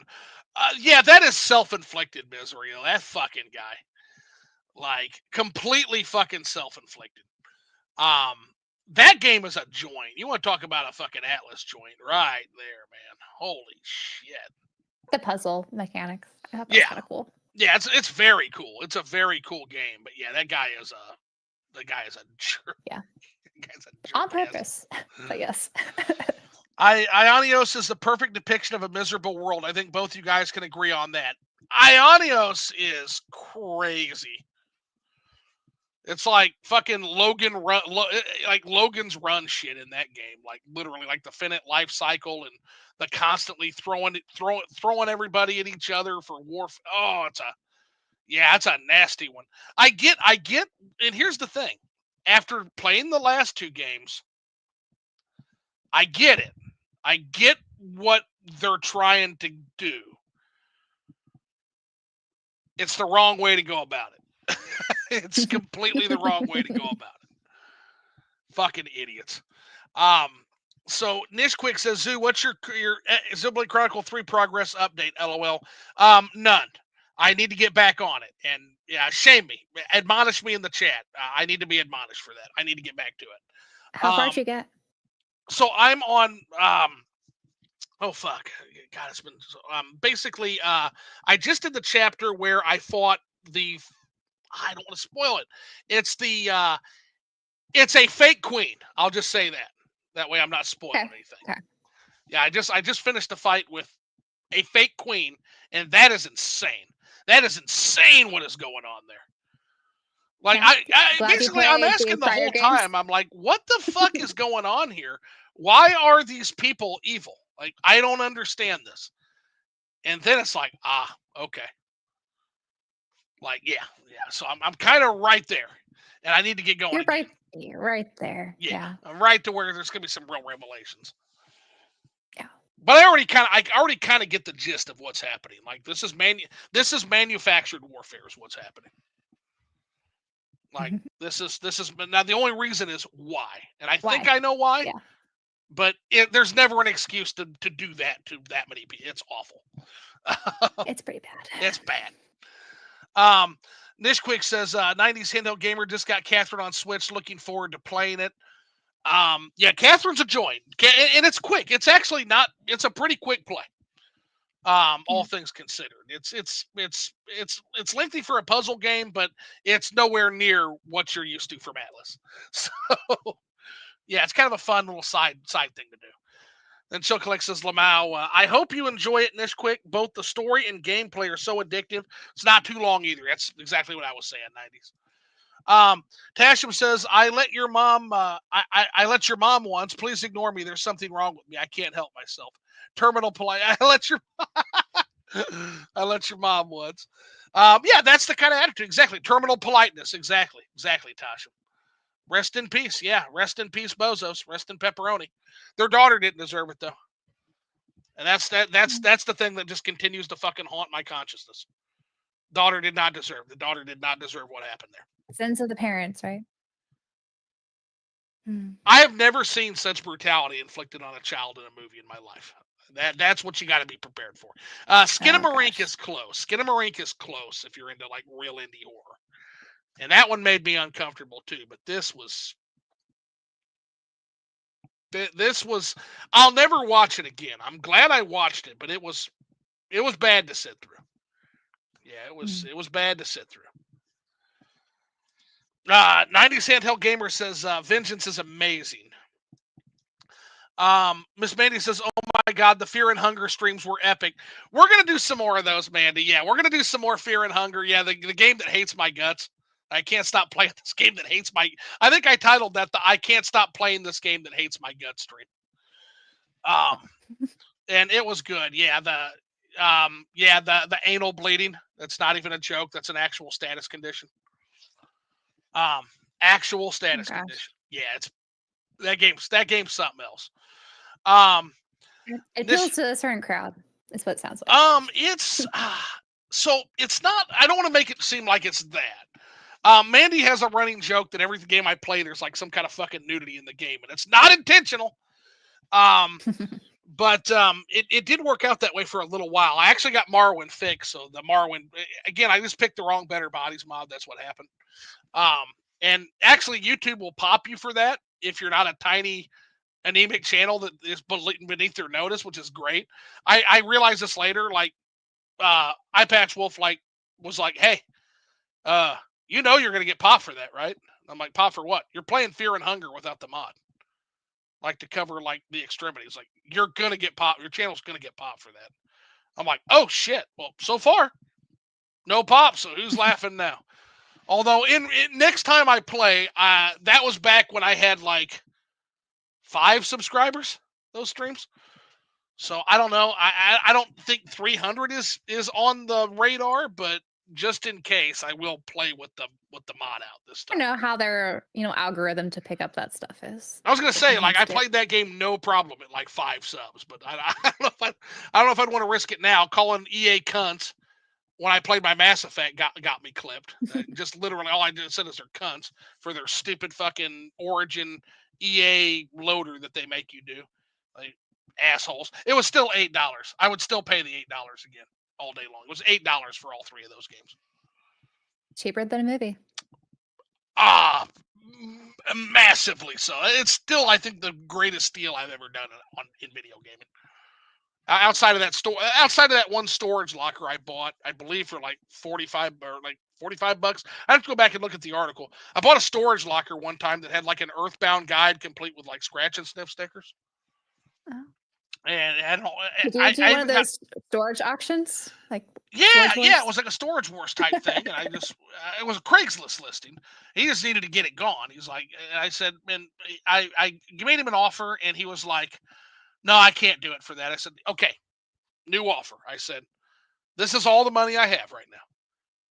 I will pay you this if I get to look in. I have to be able to look in because he didn't want me to look. He just said, buy the locker, take it or leave it. That's the storage. I said, no, I got to be able to see what's in it. I said, here it is, final offer. You get the full price if I take anything out of it, but I have to be able to see what's in there. If I remove one item from the storage locker, you get this. And then you get and then anything I don't take, you get to turn around and sell again. And he's like, deal. And so we opened this up, and it was like the fucking King Tut's tomb of like collecting back then for Super Nintendo. It had all kinds of Super Nintendo players guide, a Zelda players guide, Final Fantasy III players guide, Earthbound. It had, and that's what had caught my attention on the Craigslist. Yeah, it had like 30 issues of Nintendo Power from like NES, SNES era. It had the Donkey Kong Country promotional videotape in there. And it had an old lawnmower, which I needed at the time. So yeah, it was like opening up fucking King Tut's tomb. It was a really good deal. So that's probably will always be my favorite story. But in terms of like absolute steals, I feel like I robbed EA $8 for the Mass Effect Legendary Trilogy. Hard to beat. Let's see here. Thanks for the Rex Trash Taste mentioned Eyepatch Wolf's Fear and Hunger review and a highlight I watched recently. Yeah, you've got to, guys. If you're not subscribed to John, go subscribe to John. If you want to see how, if anybody wants to see, and I say this with no disrespect to anybody here. That's me. That's you, Emily. That's anybody. I know there's a lot of content creators in this chat. We are not on his level.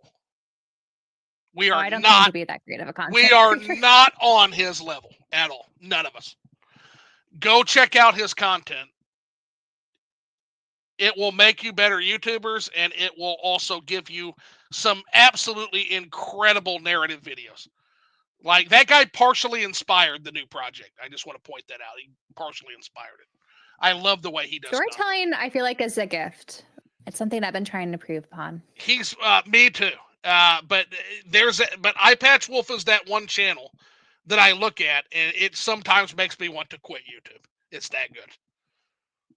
Now, I've had conversations with him in Discord, and like one of the things he will say is, "Don't do that," because again, I've been doing this for a long time. I think he's got like 100,000 video editing hours logged, something like that. And he's like, it's like you can only be so. The thing he said to me, which is really good, is you can only be as good of you'll never be better than someone else is at their content. You can only be as good as you are with the skill set you have now. And don't wait until you perfect your skill set. Don't do that. Just make videos, and you'll get better That's how as you you go. practice. And that's how you get better. Yep. Exactly. But yeah, John's content is great, whether it's his Fear and Hunger video, the cruelest video game, whether it's his absolutely bonkers pro wrestling stuff, which I never would have thought I'd give a shit about. And the man made me care about pro wrestling in a level like There's again. a lot of pro wrestling video game like crossover, like fan bases. I was surprised. Oh yeah, for sure.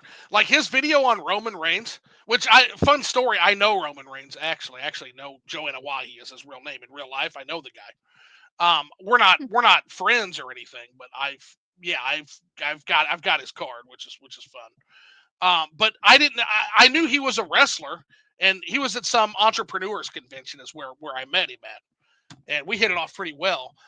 But I knew he was a pro wrestler. I knew he was Roman Reigns.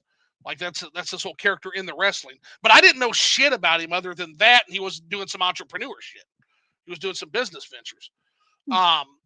But that the whole story behind his character, how he was supposed to be like a baby face, and then he became, but the audience hated him because they thought he was being artificially pushed, and they just booed him and hated him.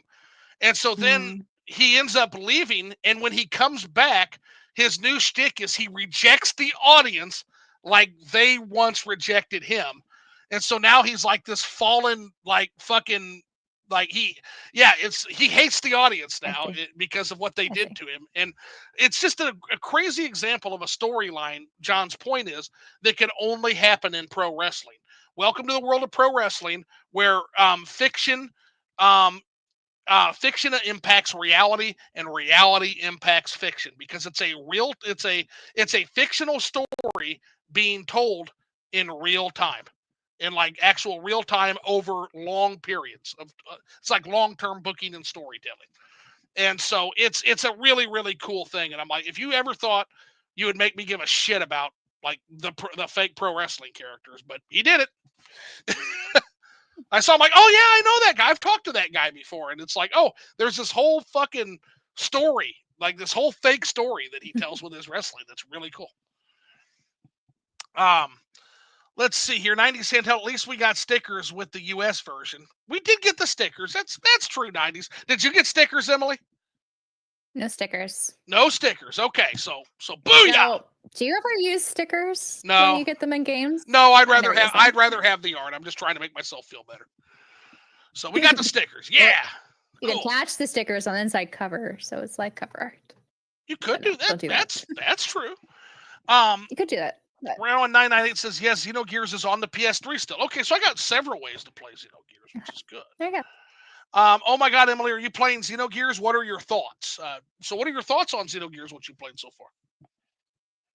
I'm impressed with the visuals and the combat. I'm still getting used to a little bit. I put it down and I haven't picked it up since before my Asia trip. So it's been a while. But overall, I really liked the vibe and the atmosphere, and I was really interested where the story was going. I would say if I were to compare it to Final Fantasy VII, which I know it's that comparison because this was supposed to be the original Final Fantasy before they decided to make it not a Final Fantasy. I kind of like it more. Okay, yeah. And again, I'll be able to join in this discussion shortly because I think I'm gonna boot it up eventually. Yeah. So I'll have to talk about it maybe whenever I finish my playthrough too. Nishquick says no elemental weaknesses in 16 felt so weird. Well, to be fair, Nish, it's not like Final Fantasy ever fucking does anything with weaknesses and status effects anyway. That's one of my big critiques of the series as a whole is like you can literally just muscle your way through just about every one of those fucking games. In terms of like the main Yeah. storyline, you can heal and magic cast and you can heal and damage cast and like bonk your way through that entire game. You don't have to use debuffs, buffs, status effects. It's fun to do it, but you don't have to. The games were never hard enough. The game systems don't seem to be built with that complexity in mind. It seems like to me. At least not one I've ever played. I can basically just bonk and cast my way through that whole I game. think that makes it just more accessible to newcomers who are not familiar, but it does. Well, I think those who want more complex systems, they should have an option maybe for them. Yeah, and then to be fair, like you said, the whole point of Final Fantasy and Dragon Quest was to take Western RPG concepts like Ultima, for example, which is just insanely complex, and to make that more marketable for normal people. A general audience. Yeah, yeah, exactly. That was the streamlining of the Western RPG essentially. Tony says, no, the cast and FC aren't bad.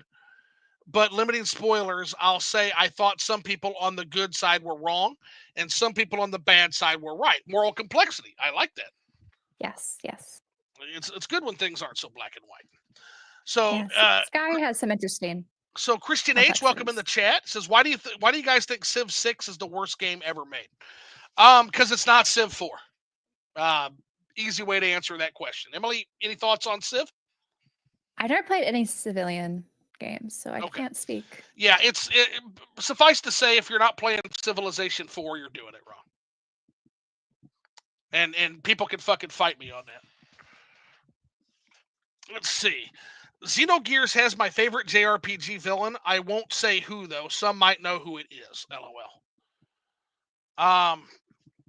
And then let's say, what do you guys think? Civ 6, guys in the gender neutral sense. Yeah, 100%. Yeah, we get that. And then Miss Mandia says, yeah, it keeps happening. Yeah, we need Cutbot bad. 100%. Another question: why is Assetto Corsa the greatest game ever made? Well, I don't know. We're gonna have to look into that real quick. It's called Assetto Corsa. Not about to hit me with some porn, are you? Let's see. I'm not familiar with this title. It looks like a racing game. Features advanced not simulation games. A sim racing video game developed by Italian video game developer Kunos Samozioni. Okay. That might be worth checking out. Thanks for putting that on my radar. I do like a good racing game every now and then. Fuck yeah. Again, my arcade roots, so they show sometimes. Let's see. Nishquick says you'll see more Final Fantasy VII similarities. There's a moment near the end where I was a Leonardo DiCaprio pointing at the screen. I love that meme. That's one of my favorites. And then Nishquick says, Christian H, I recently learned my uncle in India has a Steam account just for Assetto Corsa Lamau. Okay, so yeah, I've got to check this out. That's really interesting. So never got into the racing games. All right, so all caught up on travel. Speaking of Italy, which is a wonderful place to travel to that you should get to. So, all right, so we were in Seoul. Good food, beautiful city. Yes. Yes. What did you do while you were there? Like it's very lively too. Like I think out of all the countries I went to on that trip, they're the ones who stayed out the latest, or they didn't go to sleep. At least in the area I was. Korean. So peeps. I was in the Hongdae area mostly. Okay. Good. Yeah, so it's like more college town, very active. Right. Korean peeps know how to live. They absolutely they live it up. Yeah, all the stores like stayed up so late or open. I got a friend. Like you can get food at like 3 a.m. No one bats an eye. But there, I got a friend Brian who literally lives in Seoul. He works there. That's where he works. So he moved there years ago. So yeah, I always get a fun place to stay while I'm there. And then the next, then you went to Japan, and of course Shibuya. What did you bring home from the vending machines? Vending machines. Do you mean like the gachapon stuff, or like an The, actual vending machine with like drinks? they have, well, not just drinks. I mean, Japanese vending machines have everything. There's mostly just drink ones, I've noticed. When I was walking around, there weren't too many food related ones or just items. Or like just random variety stuff. They didn't have the variety vending I machines didn't anymore. see too many, honestly. I think a lot of them just become gachapons machines instead of a vending machine. Okay, interesting. That's a change from the last time I was there. I had change. I noticed a change actually because I was there first in 2017, and then I went back in 2018. And so this last trip, I've noticed a lot of like differences. Just I think with interacting with like people there and just how some of the restaurants were set up, and also just like some of the touristy areas. It's definitely become a bit more touristy and like Okay. quote unquote like American friendly. So I do like I would suggest like anyone who's interested in traveling to Japan and hasn't done so yet, do that sooner rather than later, because I think we're only going to just see kind of the decline of the traditional kind of Japanese culture in Well, a yeah, couple if in years. Tokyo for sure. Tokyo is very, very Yes. quickly becoming a Tokyo, cosmopolitan city. Kyoto, Osaka, definitely those areas. I noticed a big difference. I during this trip, I actually was on the west side for the first time. So I was on Yakushima Island, Fukuoka, Hiroshima, and so that was like the new experience. But that one just seemed more authentically Japan to me than going to the Golden kind of Triangle that I've been to before. Have you been? It Have you seems a been? lot more Have you? touristy. Have you ever managed to get up to Hokkaido? No, I haven't. No, Gorgeous. I hear And so and pretty. and that would be my recommendation for folks if you want to see like the more traditional Japanese culture. Go a little bit to the north. Like for example, if you get to Hokkaido is Yeah. great for that. It's a little bit less like it's harder to get there from like Tokyo, and so you don't see as many tourists go up there. I think there are more now, but it's still not like oversaturated with just tourists. Right. From my Yeah, understanding. you can get there. You can get to Shikotan is good. I'm trying to think. Tohoku's good. Still, like in terms of just if you're looking for that more traditional experience. But yeah, if you get back, it was that way. It's been about 5 years since I was there, and it was already starting to really cosmopolitanize back then. So I can only imagine what it's I going to think be in after the another 5 pandemic, years. it's more Yeah. so. Yeah, and there's been so many like they've been really like increasing the infrastructure to accommodate tourism, not just again in the Golden Triangle, but to expand that outward because it's just been so overrun by tourists. And the population decline in Japan too. I think they're trying to, you know, also kind of just think of a way to increase tourism, and of course the yen falling. I think there's just so many economic reasons why. So the They need yen crunch is supportive really, really tourism. interesting for sure. And again, the population is not going to help that matter. One of the interesting things about Japan, and I think they're finally realizing they're going to have to. They're going to have to open those borders up. They're going to have to.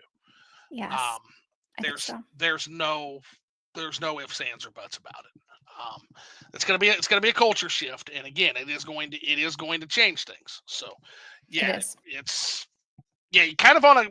I think Emily's right when I say that if you want to visit Japan and see as it is now, I think you are on kind of a time crunch. So for sure. Yeah. Also, the yen's great right now. Like if you want to go over and like I think it's like the lowest it's been like for a long time.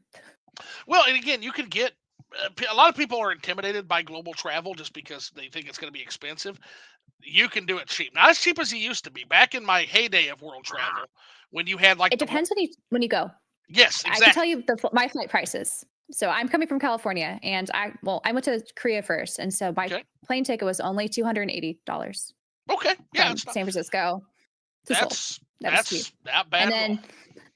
then hopping over to Shanghai, that was like $80 Oh from yeah, no. Seoul. Once you get there, it's all right. It's so Yeah, cheap. yeah. It's just getting And there. then coming back, I think was a little bit more. I think it was like 400 though into LAX. Did you get a Did you get a stopover in Hawaii? No. It was a Oh, direct flight. okay, direct. Oh, how was the jet lag? How many days did you lose?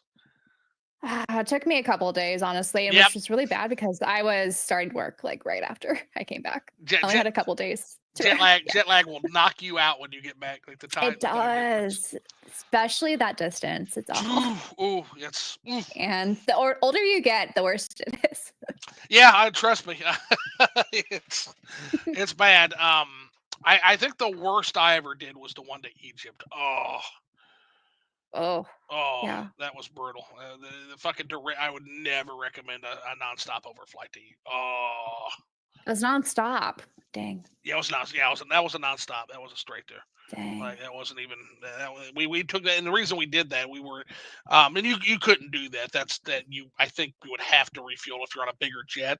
I But think so. we were on a puddle jumper. We jumped on a Gulf Stream on that one. Mm, So we just were able to interesting. straight there. They get better mileage because they don't have as big cargo. There's lighter. Mhm. Yeah.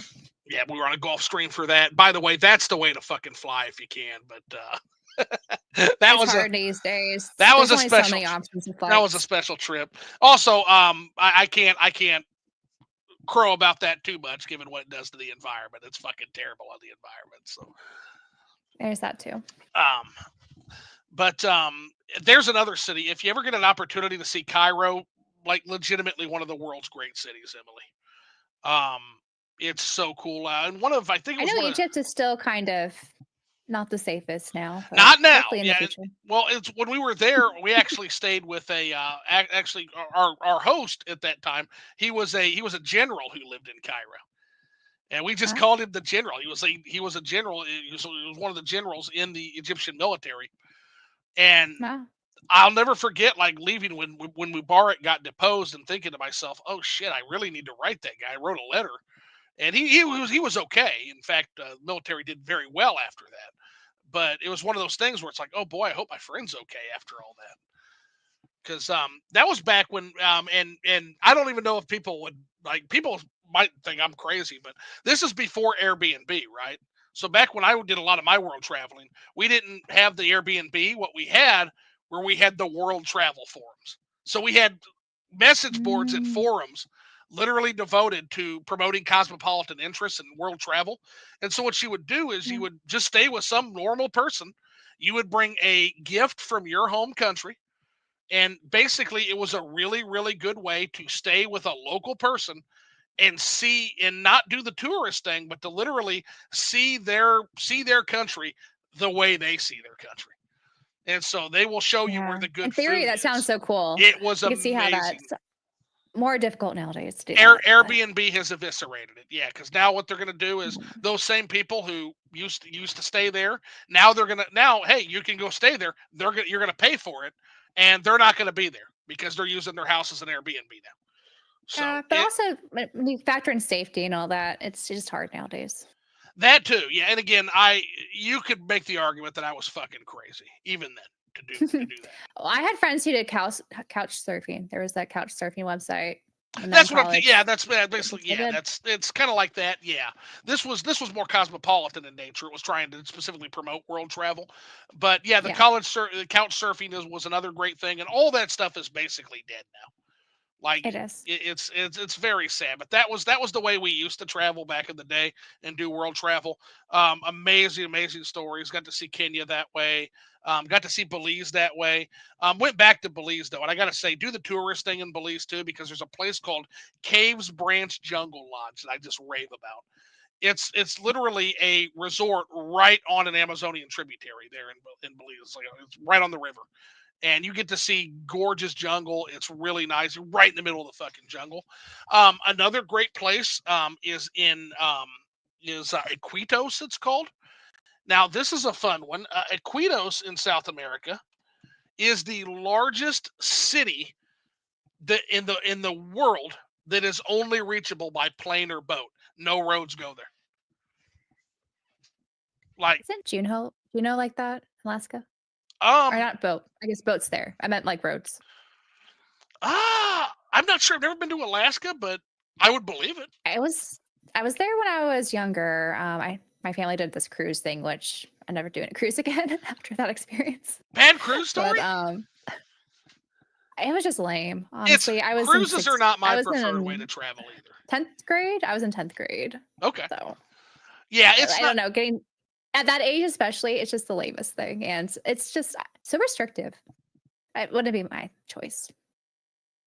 Yeah, it's not my preferred method of travel either. I like to get, like I said, I like to get in there and I like to rub elbows with the local population. I like Yeah. to get outside the touristy areas. Like sometimes it gets you in a little bit Yeah. of trouble. Pakistan, we got in a little bit of trouble doing that because I had a dumb friend who decided to touch some Oh things he shouldn't gosh. have touched, and we had an angry crowd around us, like yelling at us, and our host was Oh able to gosh. explain the situation away. But yeah, there's some. But again, that's you live and learn, right? That's part of the dumb foreigner, right? So, um, now, Uh, is there any other cities you saw, or was it mainly those three? for Japan or For so your Asian trip. I'll explain the trip. So it was Seoul, Shanghai. Then we went to Yakushima Island, which is right Nice. off of Kagoshima. So we flew into Kagoshima, then um, flew then over to Yakushima Island, and we took the ferry back eventually. But that's actually when we were stuck in a typhoon What? on the island. It's awful. So Whoa. this is when they'd had that Nintendo Direct that they announced that the remake of Sky. So I saw Uh-huh. that in the island in the middle of the typhoon before our electricity died out and we were I like remember the stuck there electricity for a few time. I days. didn't know you were in the fucking typhoon. Damn. Yeah, we were like in the middle. It was awful. Oh wow. We weren't.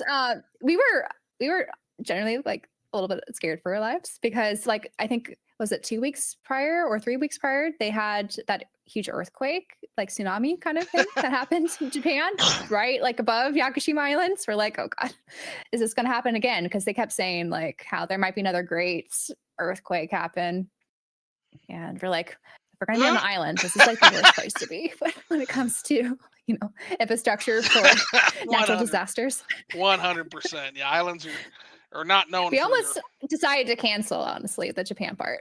Oh god.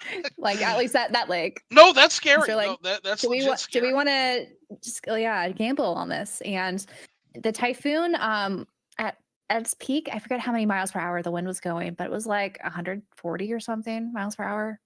It was like classified as like, was it I forget the graded system because it's a little bit different, the typhoon versus the hurricane, but it was like a hurricane 3 or whatever that grade is. Like it was One of the pretty big one. categories, yeah. Yeah, one of the categories. Ah, But yeah, and so we didn't at that island. There's not that many people who spoke English other than our hosts, who our hosts weren't actually living. Like I think they were on the other side of the islands. Uh, that was actually we had a really nice Airbnb experience. But we were on the southern part, and the storm was coming over on the east side, kind of going right over the island. And thankfully, there's high enough elevation that we didn't encounter, like flooding or anything. But we were a little bit worried about flash floods or just water in general. oh yeah, so you But you yeah, had it the was. you had the like mortal elements.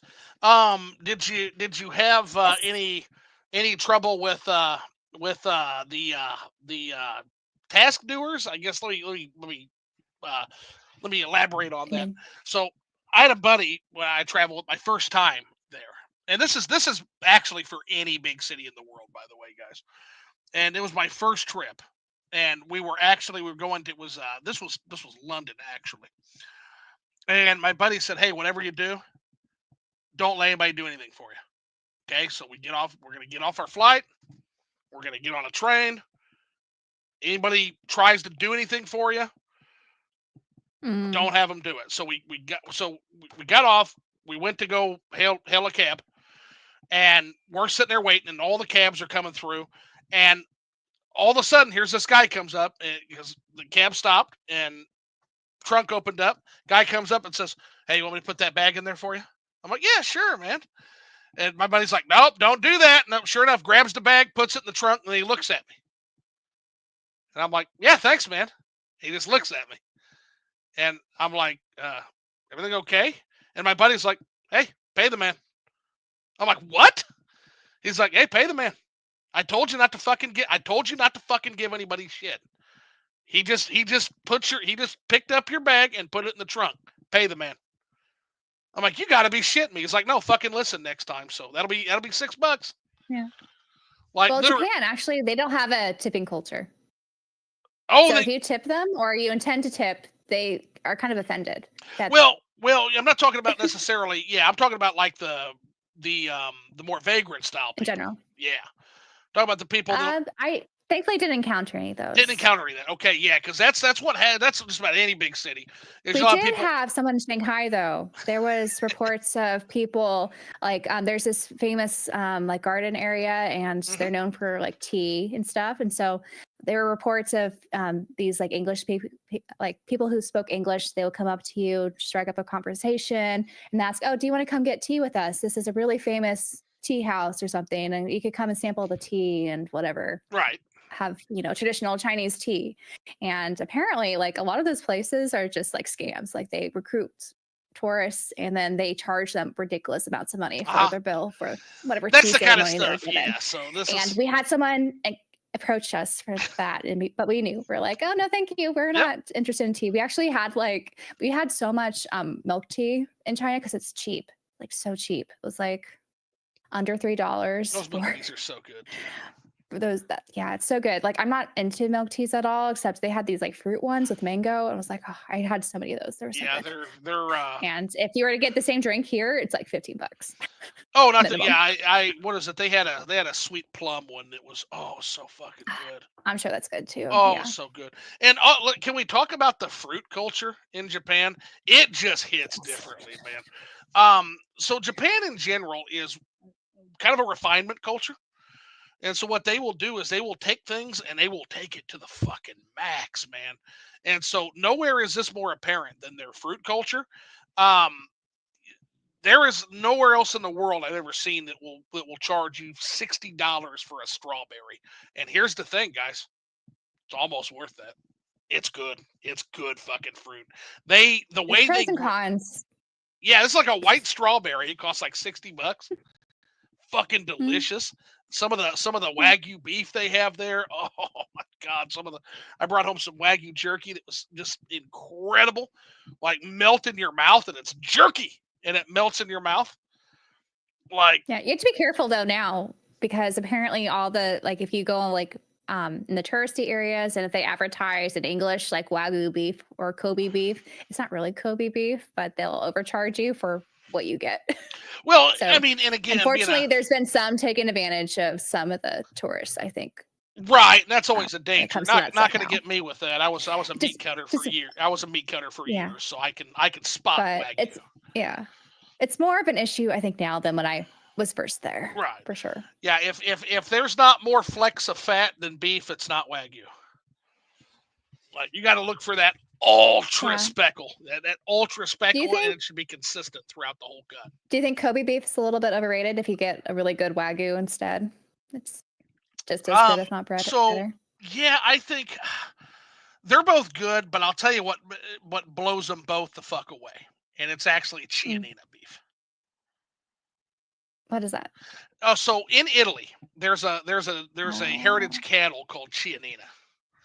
Okay. And it's a steer. It's kind of like our Angus, it's a variant of cattle, and they raise them right there.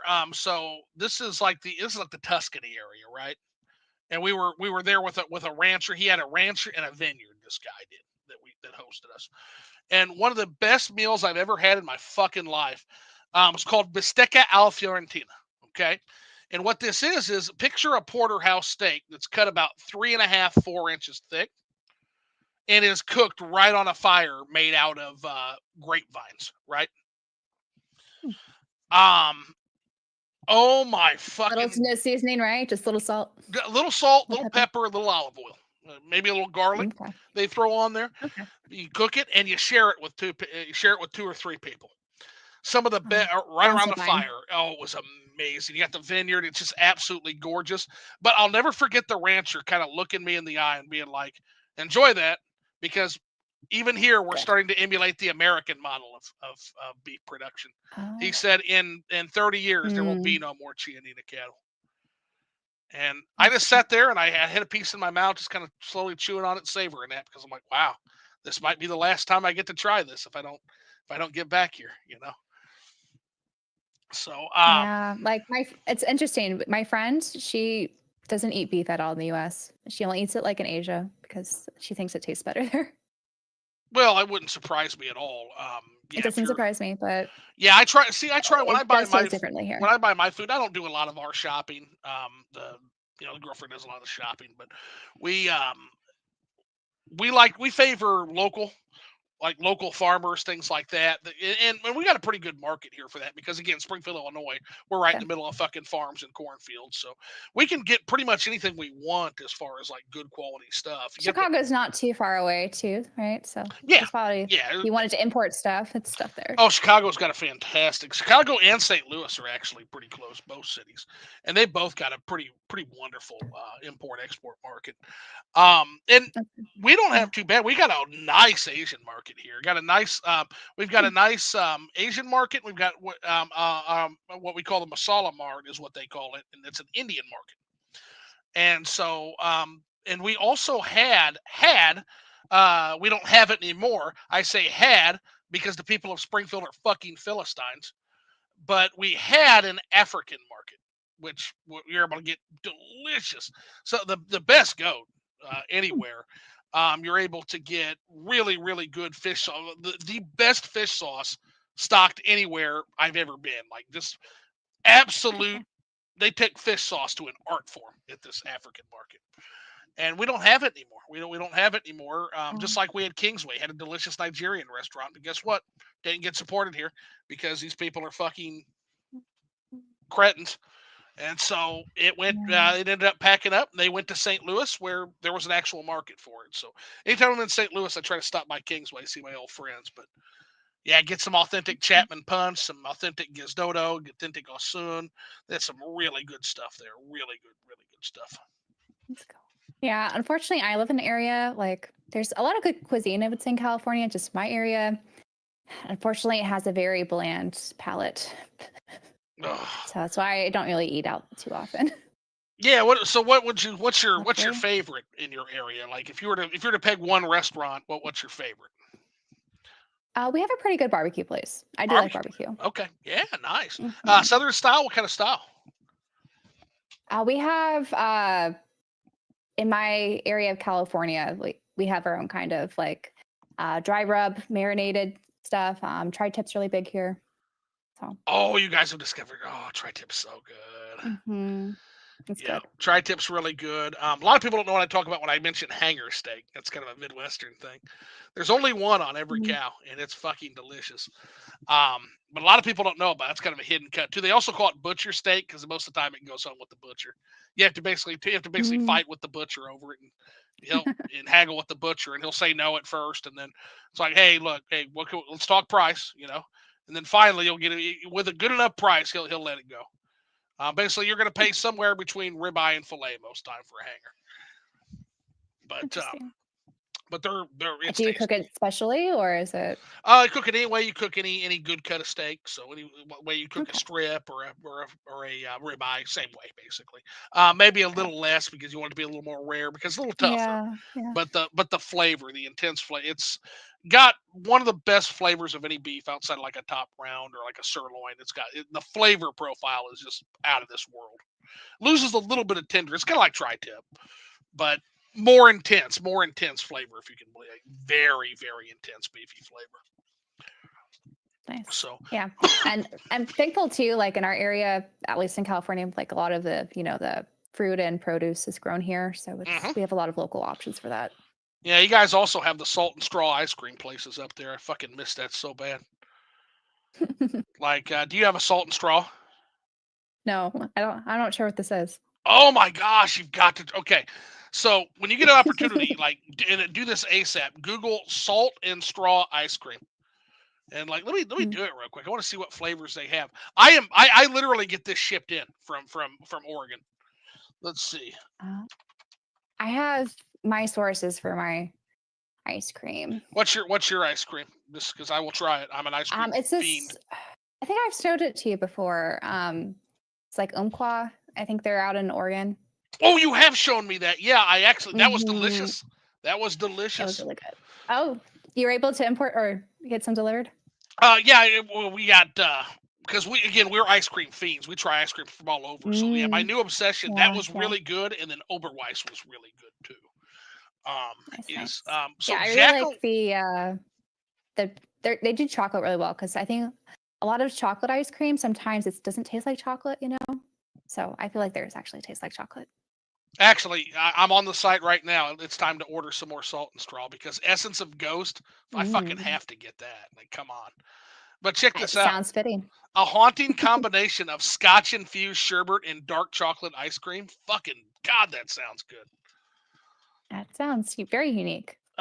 They've sold out of the Can't get that anywhere. Great Candy Copia, salted butterscotch ice cream, homemade Kit Kats, Reese's, Snickers, Heath bars. So that is that might break your teeth, man. That's cold. Um, Creepy Crawly Critters, matcha ice cream, which their matcha ice cream is fabulous. Mm. Chocolate covered crickets, toffee brittle mealworms.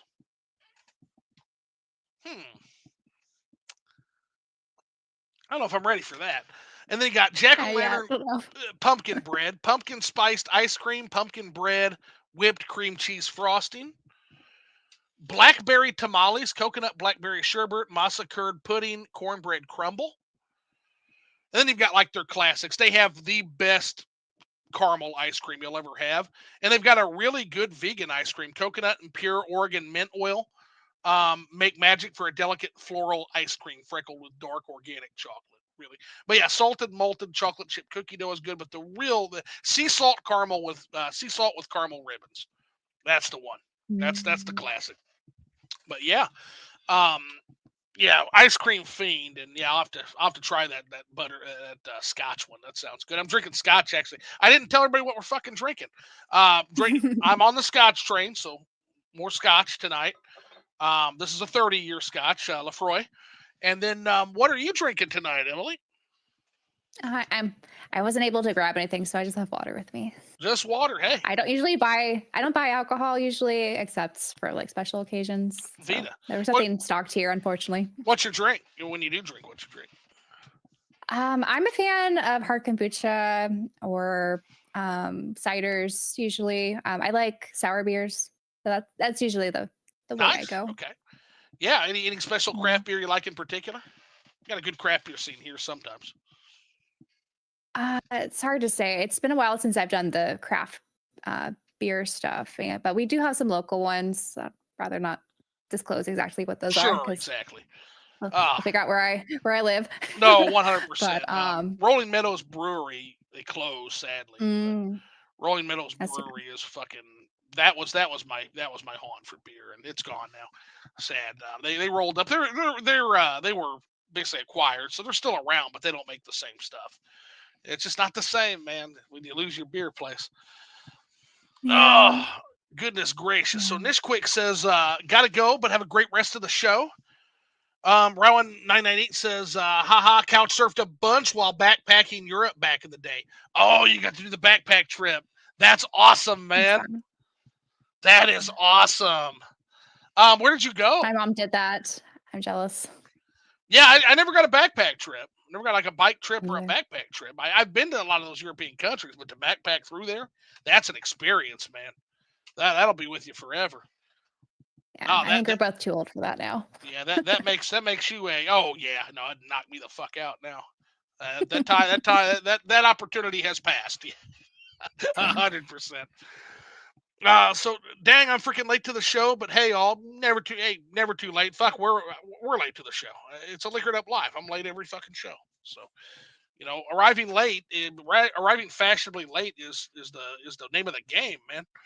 Um, Rush Dog says, thanks for the tip about Chianina in Tuscany. I had some on my trip this year. What did you think, man? What did you think, Rush? I'm very excited to see your what you and where did you have it at? Because maybe we had it at the same place, which would be a fucking mind trip if that's still open. That would be incredible. Rush Dog says, hey, Fox. Rowan says it was about 9 months, so I went to most countries in Europe, plus got Northern Africa. So did you get to see Morocco? Tell me you got to see Marrakesh. The Marrakesh man. I hope so. That one of my favorite cities in the world, man. Let's see here. So Chianina. See, I want to price that real quick because I kind of want some now. I'm gonna choke on the fucking import price. Yeah, and isn't importing meat difficult? Like I know you can't bring that on a plane. There's ways. That's what I'm. There are That's what I'm ways. looking now. Oh yeah, there's ways. Yeah, it's the same thing. I have a cheese I like called Cabrales, and it's a Mm. Spanish cheese. It's a blue cheese. It's got purple veins through it though, instead of the normal blue veins, and it's an unpasteurized blue cheese. And because it's unpasteurized, because of the fuck faces in the FDA in this goddamn country, you can't get unpasteurized cheeses, which, if those not in the know, in the culinary know, cuts America off from, I'd say about 70% of the world's great cheese. That's what that does. And so you have to be sneaky now. And they won't let you take it. Yeah, you got to basically you got to smuggle it in. And there are services that do that. That's why I said I would choke on the import price, though. But yeah, if you ever want to try Chianina beef and you can't get to Italy and you've got a lot of spare cash, let me know. I know a guy. I know a guy Oh, who knows a guy who knows a guy. I think this will just motivate me to go to Europe and Italy It's sooner cheaper. rather than later. It's cheaper. Trust me, it's definitely cheaper. Because yeah, I'm looking at it right now. I'm looking at offers to do it. Oh my god. Yeah, it sounds like you need to take a vacation. Take an Uh, outing of it. yeah, I really do. Okay, so you were at Villa Olmo. I loved it, but the cut was too big for me. Had to share. It's made. Yeah, well, that's part of the experience, Rush. They always cut Chianina all over. It's so good. But yeah, they always cut it. Was it a porterhouse cut? Was it about 3 inches? I'm guessing that's what they did for you. And then yeah, you weren't too far off. Villa Olmo's not too far off from where we ended up being. Which is Fattoria Appoggio all'Oro is where we stayed. Um, but yeah, that's Villa Olmo. That might be. If I do hit it again, I'll go there. Since fuck, that's been 10 years back, and I was told, hey, if you don't move on this, there might not be Chianina. So one, I'm glad that there's still prevalent Chianina. The fact that you say I there's like the Chianina same. all over Florence is wonderful news. That means But you that have to wonder if it's the same though, right? Maybe they've made some changes but still kept the same name. It's possible. It's a certain breed of cattle, so I don't know. It's not like in Okay. Japan where it's like It's not a how they crop. raise it or It's not. something. Yeah, it's not necessarily Okay. how they raise it. It's like a certain cattle. I Now see. I'm sure there's a special way they raise it to get it the way they want it. That's any cattle. That's how you get the fat. Yeah. Yes, yeah, but But I don't know if they're there's massaging them and doing all that shit. Um, that they do. I'm going to Spain and Portugal next year. I'll be checking out Morocco too. Okay, so Rush Dog, do you like blue cheese? While you are in Spain, you must try Cabrales. Yeah, pair that with a good steak in Spain, and you are going to be rocking and rolling, my friend. Um, I hear out of most of the European countries right now, Spain is pretty reasonable to go to. Spain's beautiful. Yeah, I am. And a little bit of Italy. Cordoba is probably one of my favorite cities in Europe. Cordoba's really cool. A lot of history too. You've got like Moorish Spain in that area too. That you had like the Moors, and it's if you're a history buff. Oh, you hate blue cheese? Okay, well, X-nay Pass on on that. that. X-nay on that. But pick up some good olive oil while you're there. 100% Spanish olive oil. I am actually very partial to Spanish olive oil. Not to take anything away from the Italians, not to take anything away from the Paisans, but Spanish olive oil and Palestinian olive oil are just fantastic. Cordoba's not on the itinerary this time. Yeah, southern Spain is incredible. Oh God, yeah, the architecture in Cordoba is absolutely beautiful, and I've got a painting. I've actually got a painting of Florence on my wall. I still need to take a picture of that and share that sometime. On my wall, I got a painting. They literally painted that while I was there, and it's the view of the Duomo from one of the hotels balconies. It's absolutely. It's got the bridge and everything. It's got the trade bridge where you go and everybody buys and sells on that big bridge, and then you can see the Duomo in the distance. Absolutely God, that's a good city. Y'all are making me want to travel again and get the hell out of this fucking self-imposed prison. Travel bug. And the paella is good too there in southern Spain. Paella. I have a paella pan that I brought back, so couldn't bring back some of the food again. FDA or dickheads. Yeah. But I was able to bring back an actual paella pan, and I do a pretty mean paella when I can get my hands on some good saffron and some good seafood. Right. Now the problem is being in the Midwest, there's not a lot of good seafood here.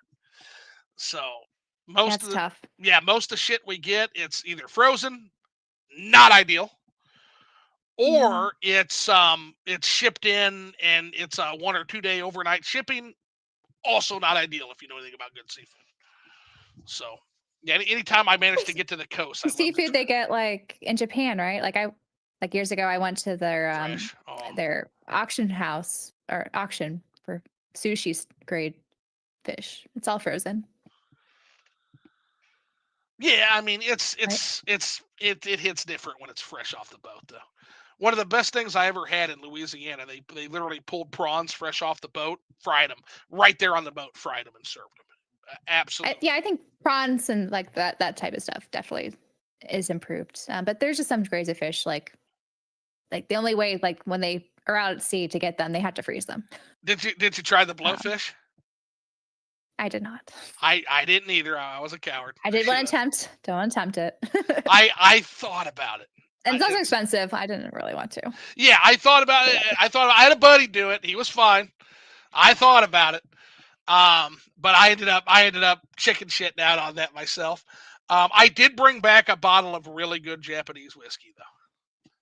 That was my trophy there.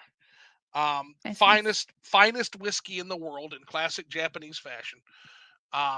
My friend's brother, he put us on a journey to find this American version of whiskey because apparently they only like made it for Japan, and it's really expensive to get it over here. It's some wild turkey. It's like, is it the 8th or? The whiskey, yeah. So the Japanese are incredible lovers of whiskey. In particular, they love bourbon over there. They adore bourbons.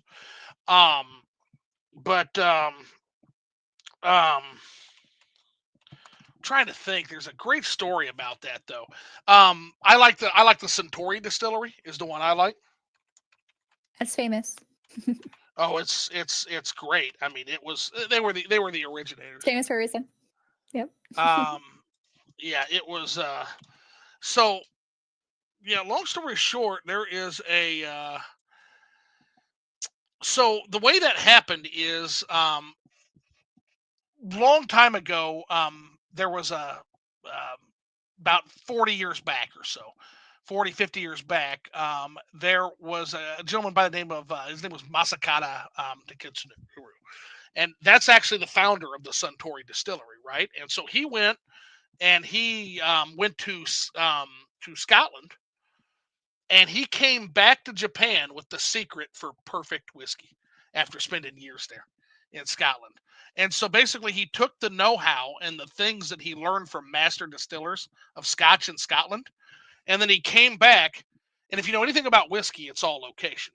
So he went back to Japan and founded Suntory Distillery and utilized the unique environments that are there in that distillery to make absolutely some of the most perfect whiskey ever in Kyoto. And yeah, it's absolutely it's so good. Now you said you're not much into whiskey, right? No. But I haven't. Yeah, just anything that tastes a little bit alcoholic. I'm not that into. I want to go back now. God, I want to go back. Sorry, you got me. It's a great time to go back. You got me waxing nostalgic. Yeah, so to just go back there, get another bottle of whiskey, have a good toast, say "Kopai," as they like to say in Kyoto. Yes. Kopai. I would say out of all the cities, Kyoto is my favorite. Kyoto's so nice, and of course, Nintendo also chose to make their headquarters there. I don't blame them. No, it's beautiful. It's pretty, and The city itself is really nice and easy to get around. And then outside the city is just really nice shrines and other residential areas. If It's you ever just a get a if you nice ever get a chance to area. go when the cherry blossom trees are blooming. Yeah, I've always Oh, never booked it for that because I usually I'm only able to like travel in the summer. Um but my first time in Japan, I think we were off by like 2 weeks or something when we were there like in April, May kind of time frame, which was too so bad, just a but little, yeah, just it's hard to time that stuff, especially when you book way in advance. right, right. Yeah, it's almost happenstance when you go there, but yeah, Yeah, it's it's a beautiful. gamble. But it's always expensive to travel to Japan that time. Oh, because everybody wants to I see it. Yeah. traveled when it was the most expensive or the least expensive because it's just hot. It was so hot when I was there. Especially this past summer. It was so bad. Heat wave.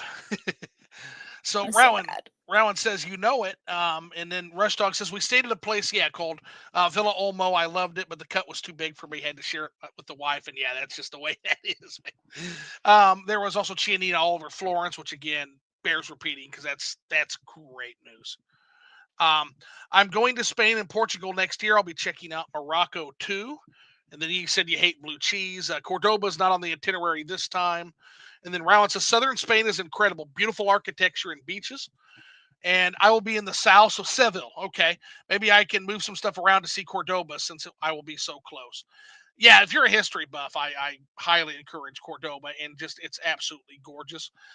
That's my next painting I want commissioned. I want to get a local artist to paint the cathedral in Cordoba, cathedral slash mosque. It's been both. A lot of history there. So just the gems, Brandon. What's going on? Stuck at a work party, but wanted to drop in and say hi, Emily. Hi, Zoo. Well, see, now you get the best of both worlds because now you can come to our party and you've got the work party going on too. So, yeah, welcome in. Rowan They says had if you, some good food. oh, good food, good drink, good company, nothing better. If you have a chance, Rush, go check out Lagos, Portugal while you're in Seville. It's not far from there and a beautiful beach town. So yeah, I've not been to Lagos, but yeah, that would be an absolutely good one. In terms of coastal towns, European, again, I'm a sucker because I'm a great lover of the Count of Monte Cristo, Marseille, Mm, Marseille. yeah. Great seafood town. You get to see the Chateau d'If in the distance. The shipyard is one of the most interesting things you'll ever see. Um, yeah, that's another one I have on my wall is the shipyards of Marseille with the Chateau d'If in the background, the famous prison. Um, Rush Dog says we're going to Lisbon, Rowan, but I appreciate the tip about Lagos. See what I can do. Never enough time. Yeah, never enough Never. time indeed, as Rowan says. So many incredible places, so little time. That's the thing. We're not on this ball of rock for long, guys. That's the thing. Like even now, in just my middle ages, I'm starting to feel my mortality, man. So, Gotta take 100%, advantage of what we have still. absolutely. So, what have you been playing lately? So I actually popped this in yesterday after the Astrobot. award. Yeah. What are we thinking? It's a lot of fun. I'm enjoying it. And it's so nostalgic to me because a lot of my like early gaming memories were on the PS2 with 3D platformers. So it was great to. A lot of the early Astrobots that you rescue are actually from games that I played. So that was really cool. Yeah, no, that's what's kind of cool How is that so works. my understanding of Astrobot is it also ties a lot of Sony's history into it. Yes, I think they do an excellent job with that. And it's just a love letter, I think, to early Sony, just history. Well, they would do And well to learn from that because I think there's a lot. Like, look at what's going on in the larger games industry. Getting Silent Hill 2 remake, we're getting Onimusha back, we're getting Okami back. A lot of these games in particular stem from what I kind of feel like honestly was a missed opportunity for me in the console gaming space, which is that PS2, you know, um, PS2, even the PS3 era, somewhat. It was a time of great experimentation where developers were just taking chances, taking shots, throwing shit at a wall, seeing what sticks. A lot of really interesting games that came out of that whole era, basically from PS2 to PS3, from Xbox to Xbox So many new 360. IPs, which Yeah, we don't see nowadays, which is sad. But I also appreciate the return to form we've been seeing. With after I think a lot of things not working, they're kind of going back and seeing what did work and introducing it to new and also returning audiences. yeah. Well, Sony needed a win. Sony's had a rough go this They year. did. They They did. I'm happy for them, and I'm so happy for that studio. Like that's I the want kind. more games like this. Yes, we all do. Yes, Sony, we all do. What about seeing Team Ico come out with a new fucking game? Basically, Ueda coming out with a new. That was trippy as fuck. That looked amazing. Like I'm fucking psyched for that. I did. And again, I didn't play that many games from that era. I did get to play Shadow No. of the Colossus. I watched my brother play it on the PS2, and I never understood when he was playing it, but I eventually got the remastered PS4 version, so I want to finally play that and also The Last Guardian, which I haven't played. Is it so? How? Yeah, Before. Last Guardian's another one I would like because again, there's certain developers, there's certain game devs that are just fucking interesting people, and I feel like he's one. Kojima, like I talked about with Brandon, is infinitely interesting person. I literally one of the only devs I follow on Twitter. Um, so many great leads that guy has turned me on to, like, and I feel like Ueda is one of those interesting people that we really lost when Sony shit canned that whole studio. Like we really lost out on a Yeah. lot of stuff there. I'm very happy to see him back. But overall, what were your aside from Flute Guy? I think we can all agree that Flute Guy was MVP. Aside He from wasn't as prominent, I think, this year he compared to wasn't he previous wasn't years. and to our detriment. He I did think dual so. wield the flutes though, which was cool as fuck. That was cool. Like That's true. that guy is just a savant. He's got that big giant special what he always brings to kind of the grand finale where he stands up and goes fucking ham. But aside from Yeah. Flute Guy, what were some of your highlights of that thing? Yeah, so we talked about Witcher 4 earlier. Oh Definitely yeah, a highlight. Okami 2. Really curious what Capcom's going to be, the sequel they have planned for that. Trying to remember what else happened. we got a new Ninja Gaiden game announced, which that hit me out of fucking cool. left field. It looks cool. I never played any of those, but I liked all the shell shading. Like, I think they could make a show out of kind of what they presented at the beginning there. It looks good. It'd be It looks cool. really good. Yeah. And Dotemu is great. They did. They were behind the Ninja Turtles, the new Ninja Turtles beat 'em up. And they were also behind Streets of Rage 4, which both of those were fucking fantastic, man. So yeah, Mm. I think we're in pretty good shape as far as those games go. The other one that hit me out of left field. Did you see that weird fucking Pac-Man game? That Pac-Man Metroidvania? What the fuck was that? I hear it's based off of the Amazon show. Is what Brandon was telling me last night when we were watching it. So there's a show? Pandala. Apparently on it, I never heard of this show, but apparently there's some inspired show on Amazon. Holy shit! Okay, Oh. it's a Pac-Man. Something to check out. Interesting. Okay, well you learn something new every day. That's fucking rad. Same. But I think what I appreciate about the Game Awards is shows you what other genres people are interested in. Because I usually just play my RPGs, some visual novels, some indies here and there. I don't really go outside that that realm too yeah, much. So it's always that's kind of your interesting to see what other specialty, people are right? excited about. Those are the games I like. Yeah. Some 3D platformers, of course, like Astrobot here. But that's kind of covers my basis when it comes to the genres I enjoy playing and I go back to. Well, you do some visual novels too, right? Yeah. So I mentioned visual novels, Yeah. which I guess that they had the new Telltale games with that superhero like call station simulator. I saw that. Yeah, that's comedy. the one that had the internet on fire with like fucking Aaron Paul and Laura Bailey's little skit. That was pretty funny. I don't know. We were talking about during our live stream that some of the the skits go on a little too long. For They're not my sure. favorite thing personally. No, no. I liked. I'll tell you what I liked out of the whole thing. It was like my boy Swin Vink basically calling out the fucking entire games industry. That was Yeah, that fabulous. was impressive. That was fabulous. That called just straight up called him out. I guess what are your thoughts on that? I'm kind of two minds, as I kind of expressed to Brandon yesterday. So on one hand, like, yeah, like we absolutely need to get this industry reined in as far as the way they're absolutely predatory toward gamers. On the other hand, some of the stuff on working conditions, and again, like I am sympathetic to that as an office worker. But again, I know motherfuckers working on oil rigs that literally are like they will snort at me when I talk about like, oh, video game crunch, or like, motherfucker, like we're on I'm working 80-hour days, like fucking dodging pneumatic rods being fucking hurled at my head. You don't know the first fucking thing about crunch.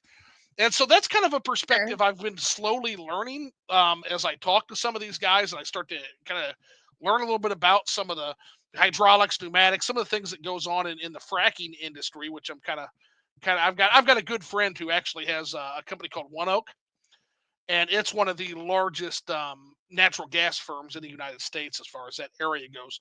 And so that gives me an opportunity to kind of talk to some of salt of the earth hardcore workers like Duke Nukem, like fucking Jack Bicep dudes, man, like fucking smoking cigars while working a fucking oil rig, like literally like the manliest fucking shit you can think of.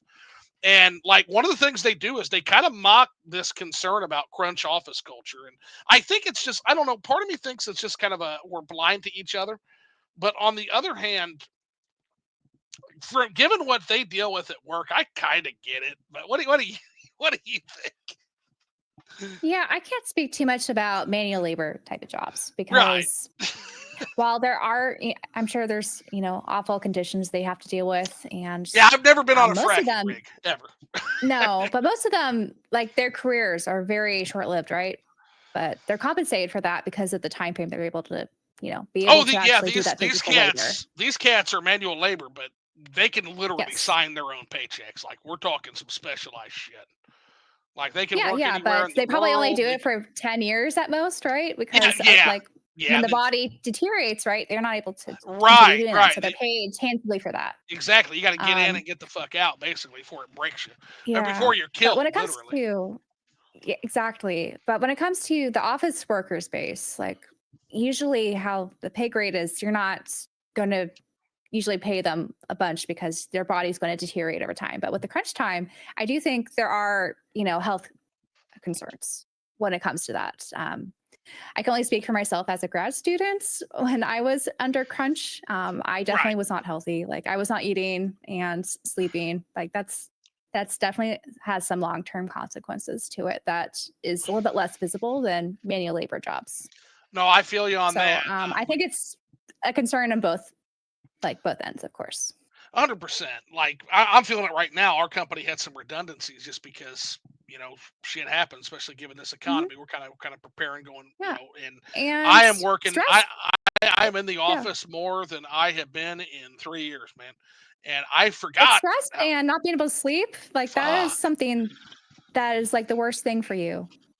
Like when it comes to long term, like living. Like I'm an epidemiologist. I study a little bit of this, Sure. so I could actually put like make models and show statistically how that is a health concern, which I think sometimes gets ignored because it's not visible right away.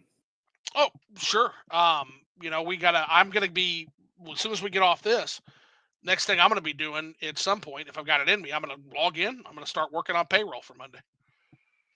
Oh Because gosh. yeah, it's yep. Because yeah, just making sure that's all. I mean, we're already got it going, but yeah, got to make sure that goes out right. Make Mhm. sure we're not miscalculating that. But yeah, it's just there is so much shit going on that yeah, I'm definitely feeling it. So on one hand, like Yeah. I get where dude's coming from, and I can understand. Like I get it. He's like, bro, you work in air conditioning. Like get the fuck out of here. It made me laugh. It's like yeah, but on one other hand, yeah, look, I'm sitting the whole day, so that's gonna be back It's the problems. worst thing it's the worst thing, yeah, you could do for your Posture. body, Yeah, sitting all posture. day. Yep, posture and back problems. That's heart issues down the road. There's all kinds of things that come with that. And again, like I guess my thing is like after considering all arguments, because again that's a new perspective for me. Considering all arguments, like let's not pit workers against one another, huh? Like, it's But why are we one-upping one another? Like, what's the point? this guy's really into that. Like, yeah, this guy. Well, that just sounds like there's something else he's trying to Well, achieve there. he's like one of these like super fucking macho guys. We can't all be soy boys, as I was told on Twitter.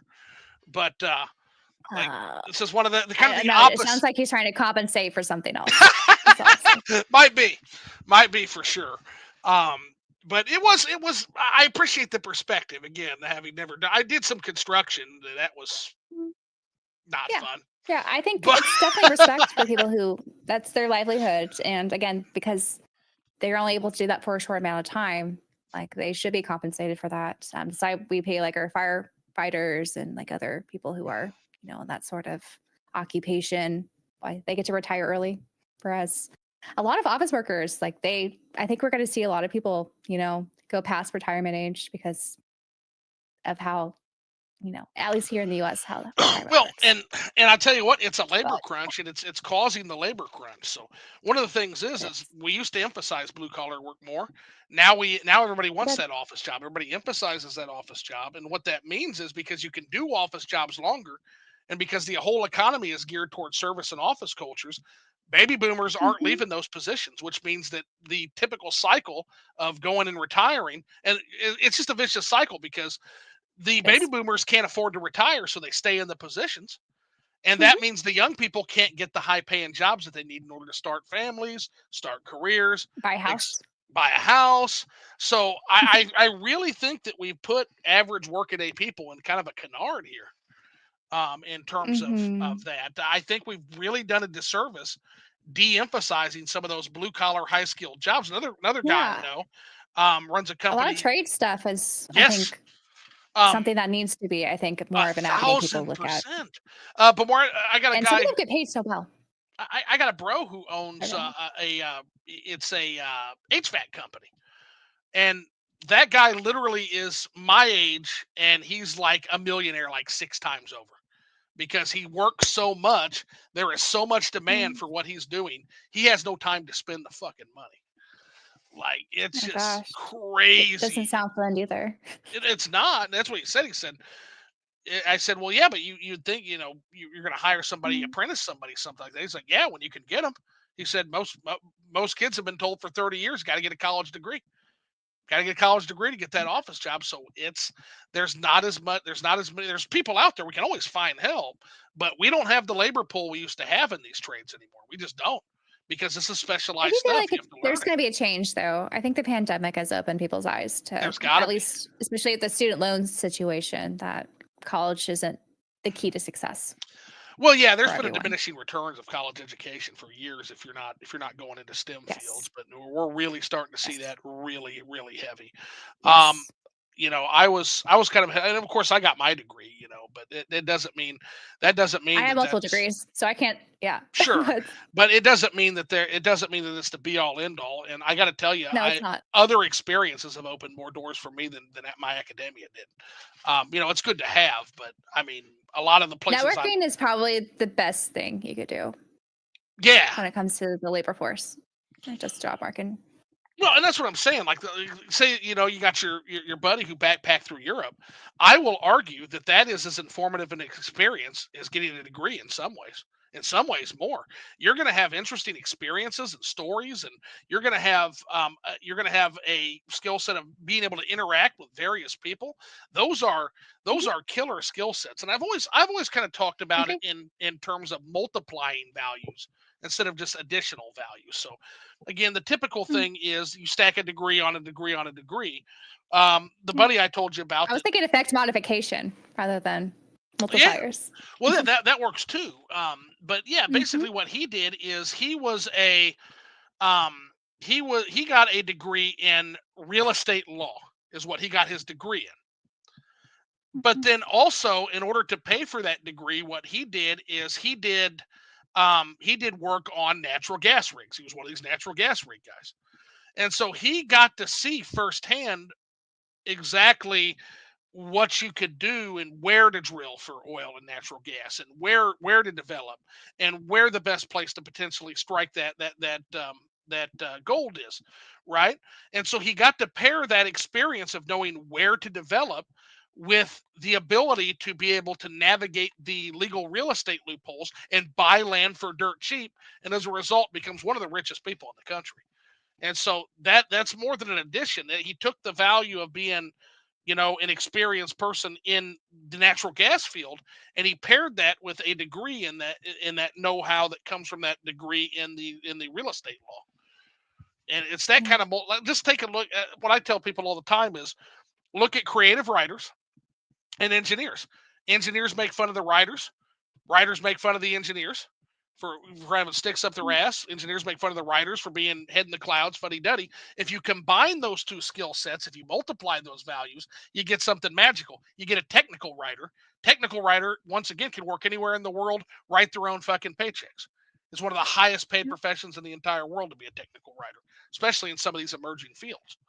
So I always For tell sure. people when I mentor younger people, the thing I always try to tell them is to just make sure you're not just stacking value. Make sure that you're multiplying your values against each other in interesting ways that can lead you to have a completely novel way of looking at something. And that's how you get rich, man. Like, I would also say that one of the like most valuable skill sets someone could have is charisma and just people yes. talking or Uh-huh. social skills. That Yeah. could get you through open so many doors for you. That is that one of the And main college does things. not teach you that. No. No, you got to get out there. Got to get out there with people to do that. Got to get Yes. out there, got to talk to people, got to learn things. There's only so much you can learn from a book. Although, if you're a book Yeah. learner, I will tell you guys a good starting point. Check it out. Robert Cialdini, Influence. One of the best books you'll ever fucking read, Yep. and it'll get you a good way there. Um, yep, got Yeah. you can't learn that though. Can't learn that sitting in a college classroom. Got to get out. Nope. Got to interact with Nope. Even if people. you have a psychology degree, that's not going No, to help you. no. But yeah, knowing something about psychology though, I think that can help with that. Um, It's so helpful for sure, but yeah, it's not the that's not the end all be be all. all. Yeah, again, you got to know how to deal with those people directly. But knowing a little bit about how influence and persuasion works, that's why I recommend Cialdini's book. Yes. So things like understanding forces like social proof, understanding Mhm. scarcity, authority, liking, consistency, reciprocation. These are the most powerful forces, and the most powerful forces in our universe, the things that shape the world, the things that will allow you to shape the world, are actually social forces and phenomena. Yeah. That's what moves humanity. 100%. There's a reason why when Hobbes wrote Leviathan, a book as an anarchist I loathe, but when he wrote that book, he actually has a very compelling image on the cover of that book. It is a king, and he is made up entirely of people that are moving him. And again, that's the power of social forces. It's how humanity Hmm. can take its mass hallucinations and turn those hallucinations into reality. Fascinating stuff. Yeah. Let's see here. Rush Dog says, pretty amazing for a 3D platformer to win Game of the Year. Isn't it, though? I got to tell you, even as a 2D platformer fan, it warmed my heart to see that. It really did. Yeah. I love the fact that Sony basically put their history, a love letter to their history in that. I love the fact that it looks like a platformer that has basically perfected that Z axis, which is always kind of the tougher part of that. It just looks like the total package, Yeah. man. 100%. And a total underdog story given the studio, like what tasks they were, given beforehand. They were to do VR stuff and then just not even like a real game, just for the Astro's Playroom being included with the PS5. A lot of Yeah, people kind of overlooked it because it was included for free. I forgot about Astro's So, Playroom. That was another one people really oh, enjoyed. yeah, it's great. If you enjoy that one, you'll love this one, I think. I didn't expect it. I figured for many reasons I actually thought they'd give it to Black Myth Wukong. Actually, Oh, really? hmm Interesting. for I was for thinking it was several reasons, like but because they made the DLC, an option. Oh like yeah, kind of we getting for were we that. were But maybe waiting that's just to for controversy. we were waiting to hang them on that, weren't we? We were Yeah. waiting. We had our knife. I think we had Well, our knives and pitchforks Paltrow sharpened. was also, the dark horse there. I like seeing Balatro, but they kind of gave it away. Paltrow. We knew Balatro wasn't going to win, because here's the thing: like it was also up for best indie game, and it's like okay, it's going to win best indie game for sure. We know they give vice versa. They gave away the indie win because hey, none of those other indie games are up for fucking game of the year, so we know what's going to win best indie game now, guys. Indie games that won previously, though, right? Um, Like, didn't Hades win? did Hades win? I maybe it Now I'm did. forgetting. Maybe I'm misspoken. I forget now. I mean, But it deserved to. I'll tell you usually, that. what wins the best direction, right, also wins Game of the Year. So Yeah, that Astrobot tracks, and that would tracks play for that. Hollywood too. So that was Amazingly kind of enough, like with Oscars, that also tracks. Like if you win the best yeah. So director, typically you'll win best picture. yeah. So a little redundant there, but Yeah, that it's was like also the okay, we'll signal. kill multiple birds with multiple stones. So Rush Dog says Um, two things can be true at the same time. Dangerous blue collar work doesn't mean that toxic office crunch is okay. Well said. yep. 1,000% well said. And then he's talking about your point you just made as far as exponential value. Very true. Rush Dog Yeah. saying, and then you can admire a lot, you can achieve a lot if people like you. So also agreeing with you on that. Yeah, that if people like it, you can achieve a lot. It's one of the big ones. Um, Mm-hmm. Tony says, I feel some guilt about what I do sometimes because I mostly automate other jobs away. It takes away opportunity from workers without really providing more.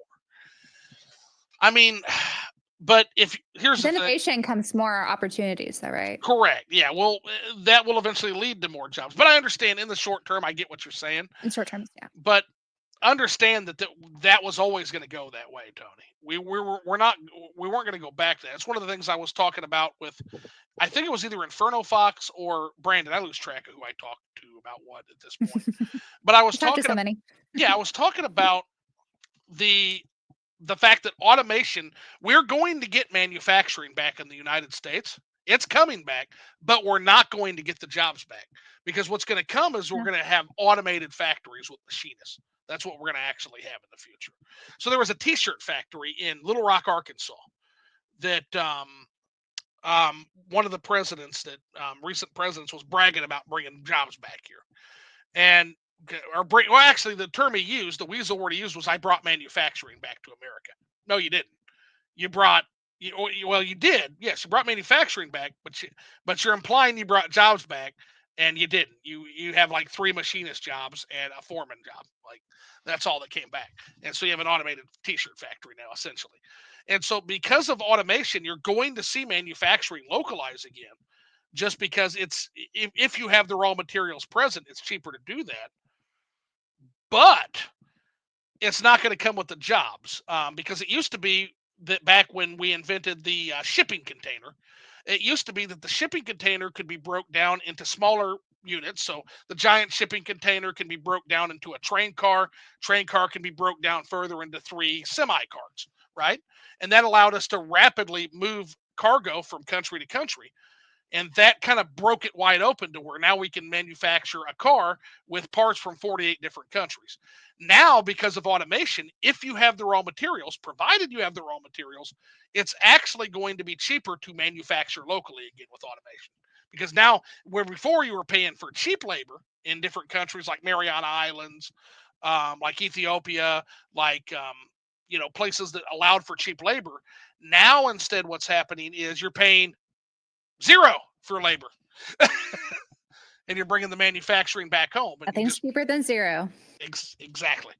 So you're gonna get manufacturing. You're going to bring back manufacturing to America, but it's not going to come with the jobs that people think it's going to come with. It will come with new jobs, but there will be less of those jobs. It's part of why the United Nations said that we're going to need a global way to deal with the unemployment that was going to hit. I think they predicted 84% of humanity. I think is the number I saw. Okay. Will be without employment once I the see that. automation revolution finalizes. Scary. Very scary. Um, Tony then says, but I couldn't handle the super inflated egos of academics, so instead of being a teacher researcher, I got into tech. Ego's kind of always the problem. Whether it's in Ego's academia or everywhere. whether it's elsewhere. Yeah, Yeah. you find egos everywhere. Like this Jack dude with the cigar hanging out of his mouth that looks like Duke Nukem. Literally, I would say there's arrogance to that, like as he like sneers at office workers. But arrogance can come of all things, and arrogance basically comes from a lack of understanding. I do think a lot of academics don't really understand, working class people, and I think vice versa. They're in their ivory towers. Yeah, and I also don't think a lot of working class people understand academics. And again, No. we're made to work together, like hands and feet, like sets of rows of teeth up and upper and lowers. The cogs in the machine. Yeah, as Marcus Aurelius says, we're meant to work together. To not do that as an obstruction, I think, is what Marcus Aurelius said. You'll appreciate that, Tony. So then we've got J2 Brothership. J2's in the house. Is Balatro really that good? I don't know if it's a game for me. It's like a card game. I have it on my shelf. I haven't had a chance to give it a spin. I hear it is extraordinarily addictive, though, once you get going on it. That's what I hear too. That's, I think, the main appeal. Right. Trying to win. Balatro is for a specific type of person. And then Rush Dog says, what type of person is that, Tony? And then Tony says, it's a deck building roguelike.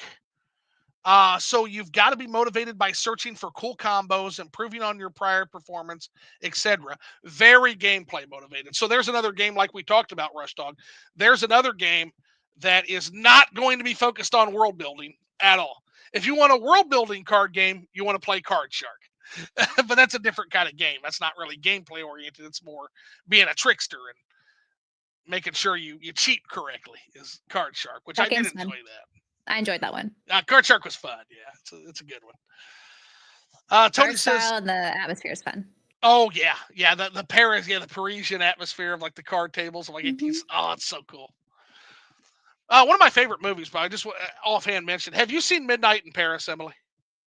I have. That's such a good fucking movie. While ago. Yeah, it's so good. Again, history buff. Love Paris. I'm an art history minor, so I just love any kind of stuff that has to do with like alluding to art and the history, especially in Europe. So me too, especially getting to see like Ernest Hemingway and getting to see Cole Porter. Cole Porter was a really cool Easter egg. Salvador Dali. I have one of his lithographs on one of my walls. Actually, I have an authentic of the Matador. He's very prolific, but he's pretty cool. Yeah, I've got an original lithograph of Salvador Dali's The Matador. Very, very fucking cool. Nice. That's cool. To quote one of my favorite bands, Philosophers and Plowmen, each must know his part to sow a new mentality closer to the heart. Oh, that's Rush. Speaking of Rush, that's that's Rush. It is. I just listened to Rush. I just listened to The Trees earlier today. The Trees, the song The Trees, which I love that fucking song. The Trees came up in my playlist. I just love that. It's like you had the oaks, arguing with the smaller trees. The maples and the oaks were arguing and mad because the maples can't reach the sun because of the oaks. And the oaks are like, I don't know why you're just not happy down there. You get nice shade there. And so we passed the noble law, and so now the trees are all kept equal with hatchet, axe, and saw. Fun stuff. Yeah, Rush is always very interesting band. Good stuff. The best thing an academic can do is to consult and partner with industry as much as possible, at least in STEM, which is what I'm familiar with. Yep.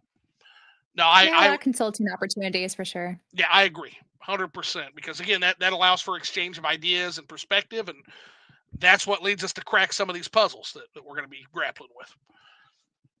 The modern world, new maladies of the soul, always fun. Let's see. That sounds very cool, Tony. J2 Brothership says, don't know if you guys talked about it, but what were your thoughts about the Game Awards? It's been kind of an off and on all night, J2. I thought it was good. And coming from a cynic asshole like me, that's pretty damn good. What'd you say, Emily? Yeah, I think overall I was impressed. Yeah. It was better than I expected, though. I'm a little biased because it was the first time I streamed it with friends, so that made So it, I think, a that more made fun it extra experience. fun, right? Would you Exactly. say it's the best one they've ever had? Of that I've seen, yes, I Me think too. so. Me too. I don't know if for me personally, all of the announcements were, like amazing. Like I loved Witcher 4, of course, though I was expecting something along those lines to pop up, but there weren't like any JRPGs that they announced other than to PC. So, but I guess that didn't really matter though because I was just more interested in the general kind of appreciation for gaming that you just see at the Game Awards, I think, despite the fallout that comes the day after when people complain about who won.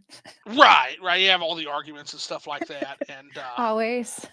but I'll tell you what I also liked about this particular Game Awards is it was actually focused on the talent. Like, Yes. Yeah. like before, and by the way, kudos. I give this guy a lot of shit. Kudos to I think he's learning. kudos to Jeff Keighley. Kudos to that guy. He's slowly learning, I think. Um, Less ads. Listens. He listens, I think. Yeah, he did. He genuinely listened and even poked fun I at still himself. question the Steve Jobs experience, or appearance, but Yeah, he likes to. Yeah, he likes to try to do that. But I mean, he's sharp. yeah. He's a sharp dresser, and I can't hate him for that. But it No, is no. very knockoff Steve Jobs and shit, for sure. He just needs a good turtleneck to go under. It'll be fucking complete. Um, but speaking of Steve Jobs, to one of my favorite Steve Jobs quotes, and I will throw that at the games industry, and they seem to be doing pretty okay. Is hey, real art is ship.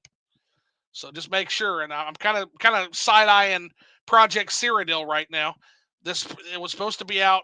They were aiming for August and October.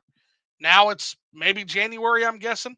Hey guys, it looks beautiful. It looks fucking gorgeous. You can make a thing called hot fixes and patches. Real artist ship. I want to go to fucking Cyrodiil before the end of the year.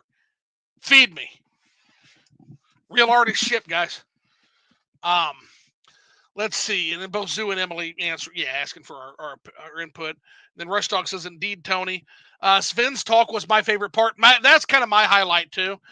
He's been one of my favorite devs for the last 2 decades. Yeah, Tony, I kind of found Vink late, right? Hmm.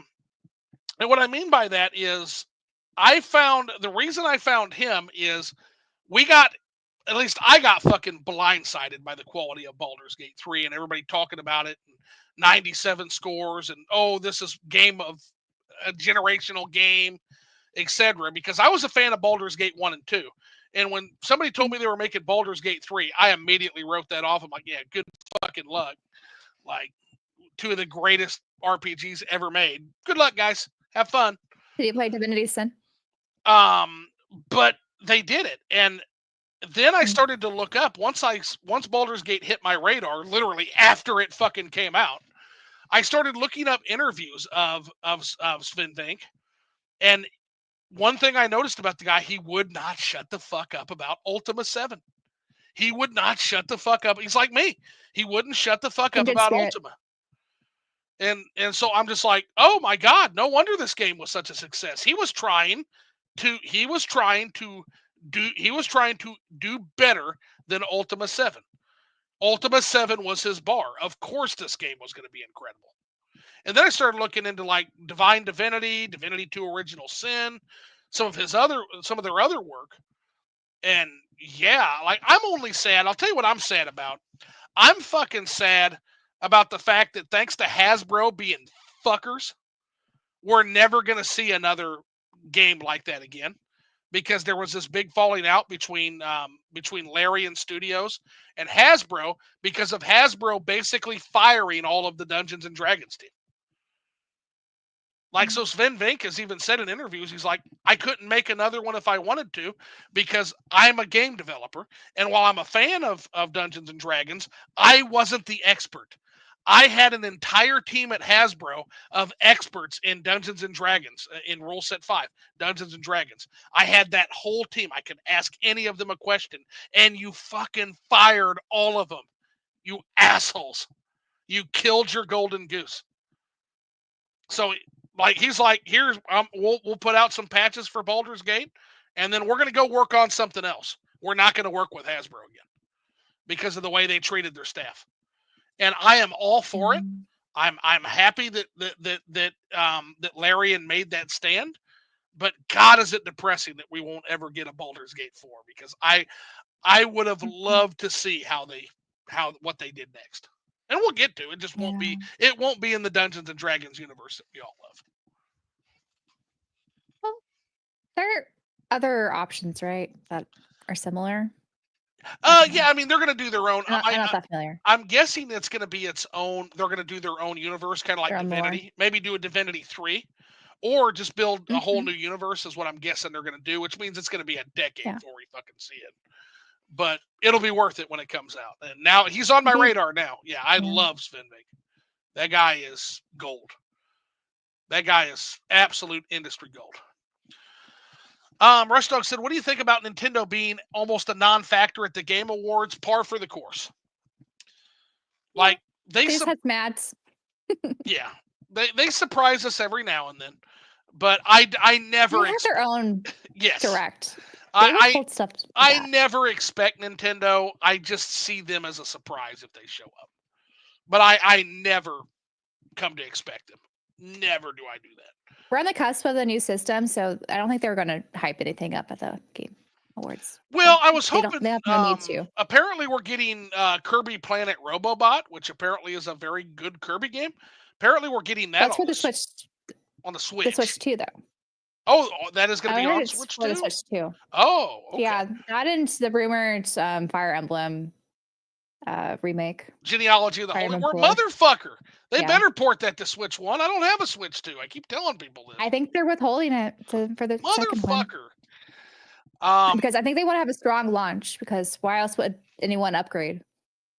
Well, they're going to have that. Well, yeah, we'll talk to you about that, because they're already going to have a hell of a time. How do you convince the soccer moms that bought the Switch to upgrade from Mario Kart 8? How the fuck do you do that? Just with the games, they have to have the demand for new games that people have to have. I think it's going to be hard. They can't get anywhere else. It'll be difficult, but I think that's the only way to convince some people, at least. Yeah, I look at a game like Mario Kart 8, which is like the big system seller, and it's like, I don't know what the... OJ says, oh, there's all kinds of stuff you can do. And I believe him, but man, if that's going to be so hard. God, that's going to be so hard to... It's going to be... for me, I'm easy. I'm what you consider an abnormal customer. I need 6 games. I'm abnormal too. I need 3 games that are out and 3 games that are coming that I'm interested in, and then I'm good. That's enough to justify the $300, $400 or whatever. I just need it for the Xeno games, even Monolith Soft, Monolith and Soft. Fire Emblem. Is Monolith Soft not one of the greatest purchases any video game company has ever made, or what?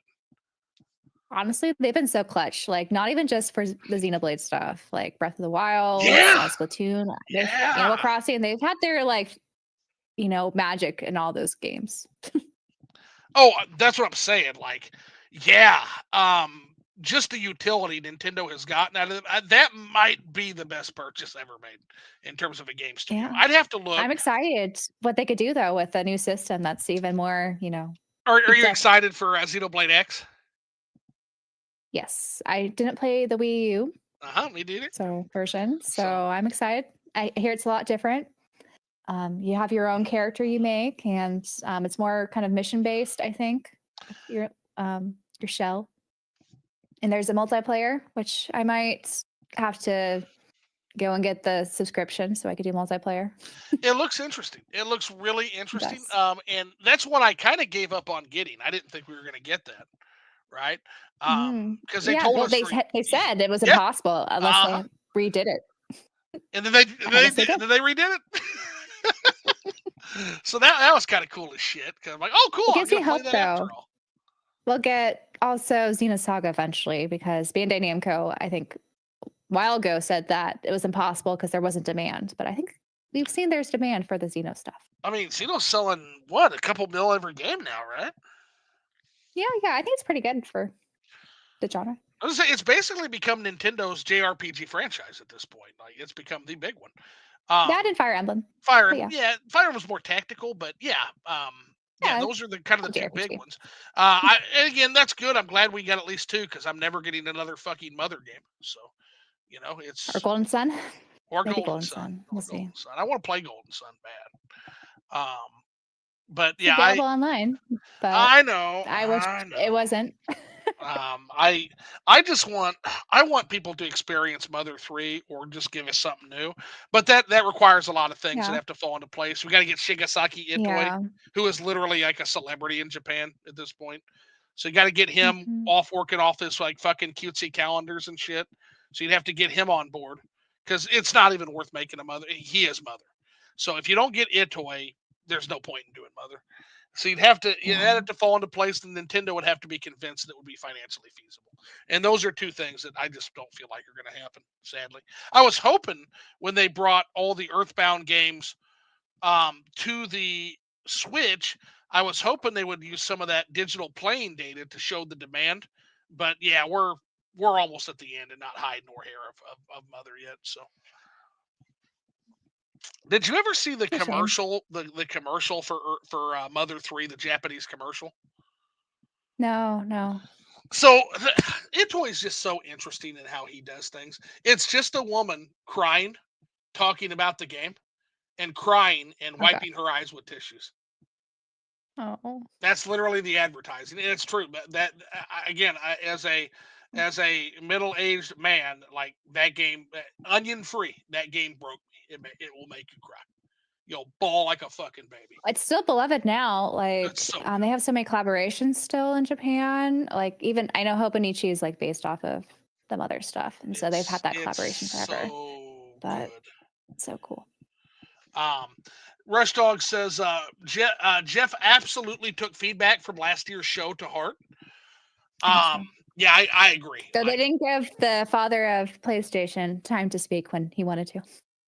oh, he wanted to speak and he didn't get a chance to. Really? He got up, and then so when they called his name, he rose and got up, and then he was kind of stopped Oh, that's a from bummer. entering Why the would you? stage. So that was really sad. When I saw that, I was like, oh, Oh, there was other some great. sort of miscommunication or That's something. that sucks because Yeah, that's a legend, man. Like, come on. yeah, I know. Absolute legend. The other fun moments, seeing Todd Howard like being towered over by like Sam Lake and by like Harrison Ford, like the old I man know. Harrison Ford towering over fucking little Todd Howard. Um, Gosh, that's so funny. The memes too. Like there's memes that are shrinking Yeah. him because it's not mean enough just to Oh show the gosh. picture. Actually, let me get some of these pictures up. These Todd Howard memes. Give me 1 second here. I'll get some of these up. I rolled. I died laughing. Oh.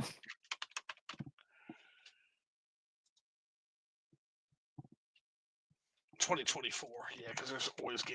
Like Todd Howard, that little guy that likes to tell white lies. He's a little guy that likes to tell tall tales. Oh, where's it at? Todd Howard, Harrison Ford memes. There's God. That's so good. That's so fucking good. There it is. Give me 1 second here. I'm going to throw that up so everybody can see it.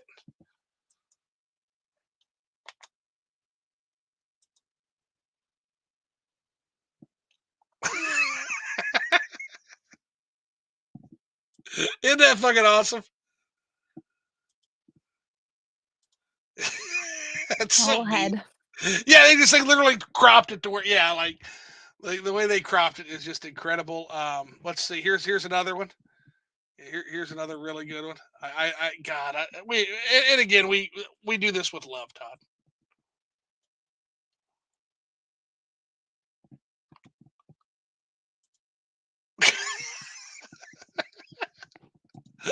I just rolled, man. That's good stuff. That's great fucking stuff.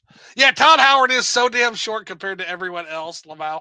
I always make the joke. I said some in some alternate universe, Like, so in the Berenstain universe, sorry, we're in the shitty fucking Berenstain universe. But somewhere in the Berenstain universe, a 6 foot tall Todd Howard is showing off an Elder Scrolls 6 that runs at 60 frames per second. Is the joke I always tell. Like, yeah, that poor guy. Let's see here. So then we got J2 asked 2 questions for both of you. You think big publishers will go back to AA games, and do you think Astrobot winning will shift the games industry to make more games that are like that? What do you think, Emily? Well, I think they've, already seen the downfall of when you fund a AAA game and you don't have expected sales, right? So there's going to have to be some sort of change, I think, in the industry. I do think we'll have to find a better balance. I think AAA is on its way out. Not entirely, but I think you're going to see a lot of reduction in AAA games. And because of how well indie games are doing too, like, what's the point of AAA? I mean, you're seeing them do it for much cheaper. Like, you got a game like Mouthwashing that's done by like 2 guys and costs like nothing to make and is doing gangbusters right now. So I think that's right. And then Astrobot winning, I think it's whether Sony listens or not, is one thing, but I think it is certainly a canary in the coal mine that this is what I think the market is telling Sony what it wants. Yeah, I've seen that with a lot of Game of the Year winners, right? We tend to see those trends who won the previous year, new games kind of spur from that. Exactly. So I think it's very possible. Yeah. I mean, now whether Sony listens or not, but they should. They absolutely should. They should. And I think you'll see other companies make Astrobot stuff their brand. Like, it's going to be the new mascot. That would be everywhere. That'd be a great idea. I would be for it. Very, very marketable character too. So why not? 100%. Yeah, and especially the costumes. Yes. Of other Sony characters. It's perfect. Perfect. Yeah. And then at Rush Dog, Jeff, LOL, my bad. Let's see. The rumor was Planet Robobot was coming to Switch. Not sure about Fire Emblem 4 remake. I maybe read it too quickly, so it could be Switch. I just hope, like, it's kind of sad because 3DS Planet Robobot was like a late end of cycle game, so a lot of people didn't actually play it because they were already moving on to the Switch. Right. So I'm curious with a lot of the later, the last Switch games that are released before the Switch 2 comes out, if a lot of those are going to be left in the dark. The same thing happened with Fire Emblem Echoes. Like, a lot of people skipped over that game and it didn't sell that well. Yeah, which is a shame because it broke a lot of people's heart. Yeah, I haven't got a chance to play that yet, but people love that one. It's my favorite actually that I've played so far. Engages in the Fire Emblem series. Nice. Okay. Not Engaged. No. Fire Emblem Echoes on the 3DS. Oh, Echoes. Okay. Yeah, no, Echoes did really well. My understanding is, but maybe not is. It didn't do well with numbers here. Oh, it did. Which one? What was the breakout game? It wasn't Three Houses. What was the one? Three Houses. It was Three Houses on the Switch. So Three Houses was the breakout. Okay. That was a breakout, and it was a big departure from the traditional Fire Emblem style game because it incorporated more simulation kind of stuff, and it was a triangle system, which is the core of Fire Emblem battle mechanics. Speaking of triangle, triangle strategy, play it if you haven't played it, guys. Of course, I played it. Though I have issues with that game too. It's so good. For me, it was a good game. However, I'm really hoping they make a spiritual successor or a sequel that kind of fixes some of the flaws I found. I felt like there wasn't enough battles. Like, you had to replay the battles to level up, which was in the tent. Not that great. Well, what I will say, and then I also didn't like the story elements. Yeah, story could have been better.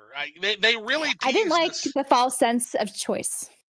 It was because it was garbage. They have these grave things you had to choose, like life or death, but then you just choose a route, like, it all, resolves itself, and here's the new obstacle that comes in the way. Yeah. So with the exception of a few key decisions.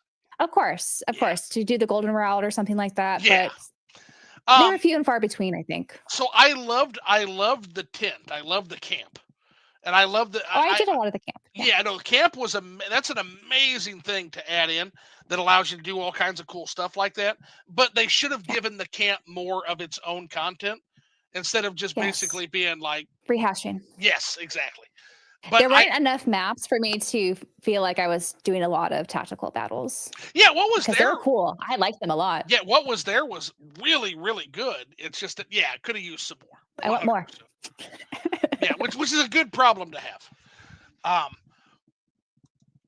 Let's see. J2 says both will be able to be played on Switch 2 via backwards compatibility. That's what they're saying. Yeah, which again solves one of my biggest problems with the Switch is I had to be able to bring my 500 plus games over. Like I had to, or it's a non-starter because I'll just stay on the Switch. I've got the rest of my life literally on my I'm not even kidding. So J2 Brothership says Robobot or not J2. Sorry, that was Rush Dog says Robobot is the best 2D Kirby game. Better than Kirby's Dream Land 3? Because that was always my favorite. The other 3DS one, Triple Deluxe. You like Triple Deluxe? Yeah, Triple Deluxe has some good stuff. But Robot was fun too. It was a little bit gimmicky at times, but I thought it was fun still. It kind of tracks. If we do get a Kirby at the end of the Switch's life on Switch, it would kind of track because Kirby is usually a swan song for Nintendo. Usually Kirby's always show up at the very late. They did for Super Nintendo. They did for N64. I don't know about GameCube because I didn't play that fucking system. They did for Wii, and they also did for and they did for Wii. So yeah, now getting a Kirby game at the end of the Switch's life cycle seems fitting to me. Okay. Let's see here. We've got J2 says yes, I love that game. So yeah, getting some love for Robobot. That makes me excited. I'm pretty sure Splatoon 4 is coming next year. That'll sell me on Switch too. Yeah, Splatoon is mighty. Splatoon is a mighty, mighty game. But I guess my question on that though, Rush, isn't that going to kind of undercut the live service model of 3? Isn't that you want to give a live service game at least 5 or 6 years, right? What did they do with 2? How long did that last compared to 3? It's a good question. Hey, Rush, how long did Splatoon 2 last and versus Splatoon 1? And then, Splatoon 3, I would love to move on. Like, even with, like, Animal Crossing, they abandoned ship kind of quickly for that one. So I can see that happening with 3. They shouldn't. That's how they shouldn't, but I guess they'll see them doing it. Yeah, that's how you piss people off, man. But that's a good point. They might piss people off, but they have that power. Like, they're the only ones with these games. And so people want more. They'll have to. God damn it, that's why Sony needs to get back into the fucking family games. Like we need competition. We need competition, exactly. I'm a huge Nintendo fan. We still need Sony to be strong for Nintendo to be at their best. Since Xbox isn't there anymore.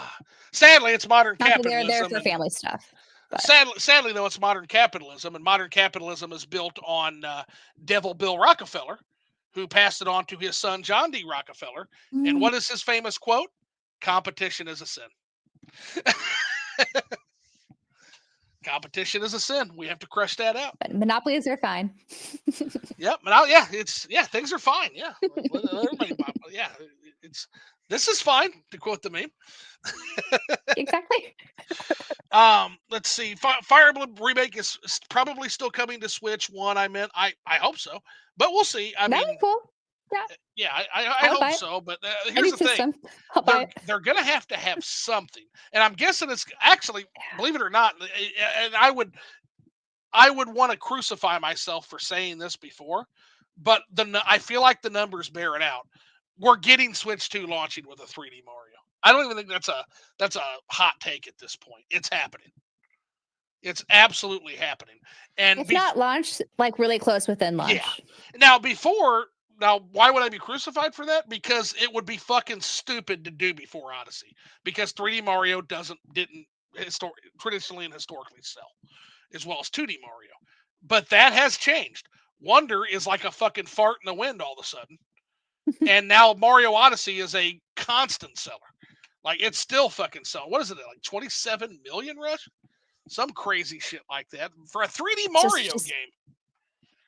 The expectations per generation still like different, you think? The kids are used to 3D models? 3D Mario never really sold in North America in particular.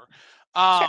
Like for N64, it sold like 10 million, which that's a lot. That's 3D games, though, were still kind of janky. Right, so exactly. They kind of refined it with Odyssey and stuff. Odyssey is the first game I feel like cracked the Z-axis perfectly.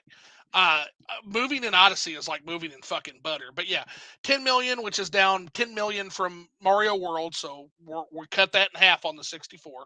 To be fair, there's other factors macroeconomically, such as competition.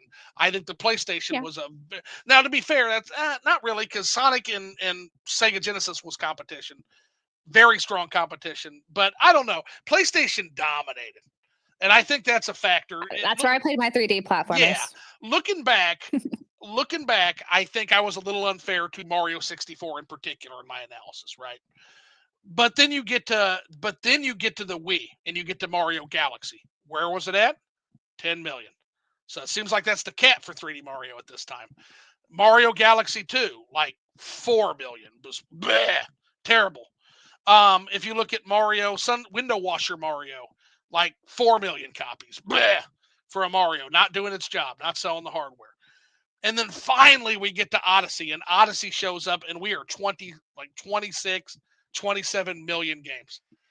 Like, absolutely incredible performance. So they would be stupid not to see the which way the wind is blowing. And now I'm the other way on this. I used to say you've got to launch with a 2D Mario if possible. Now, looking at these numbers and looking at how Wonder performed, it's like, you got to launch with the 3D Mario this time.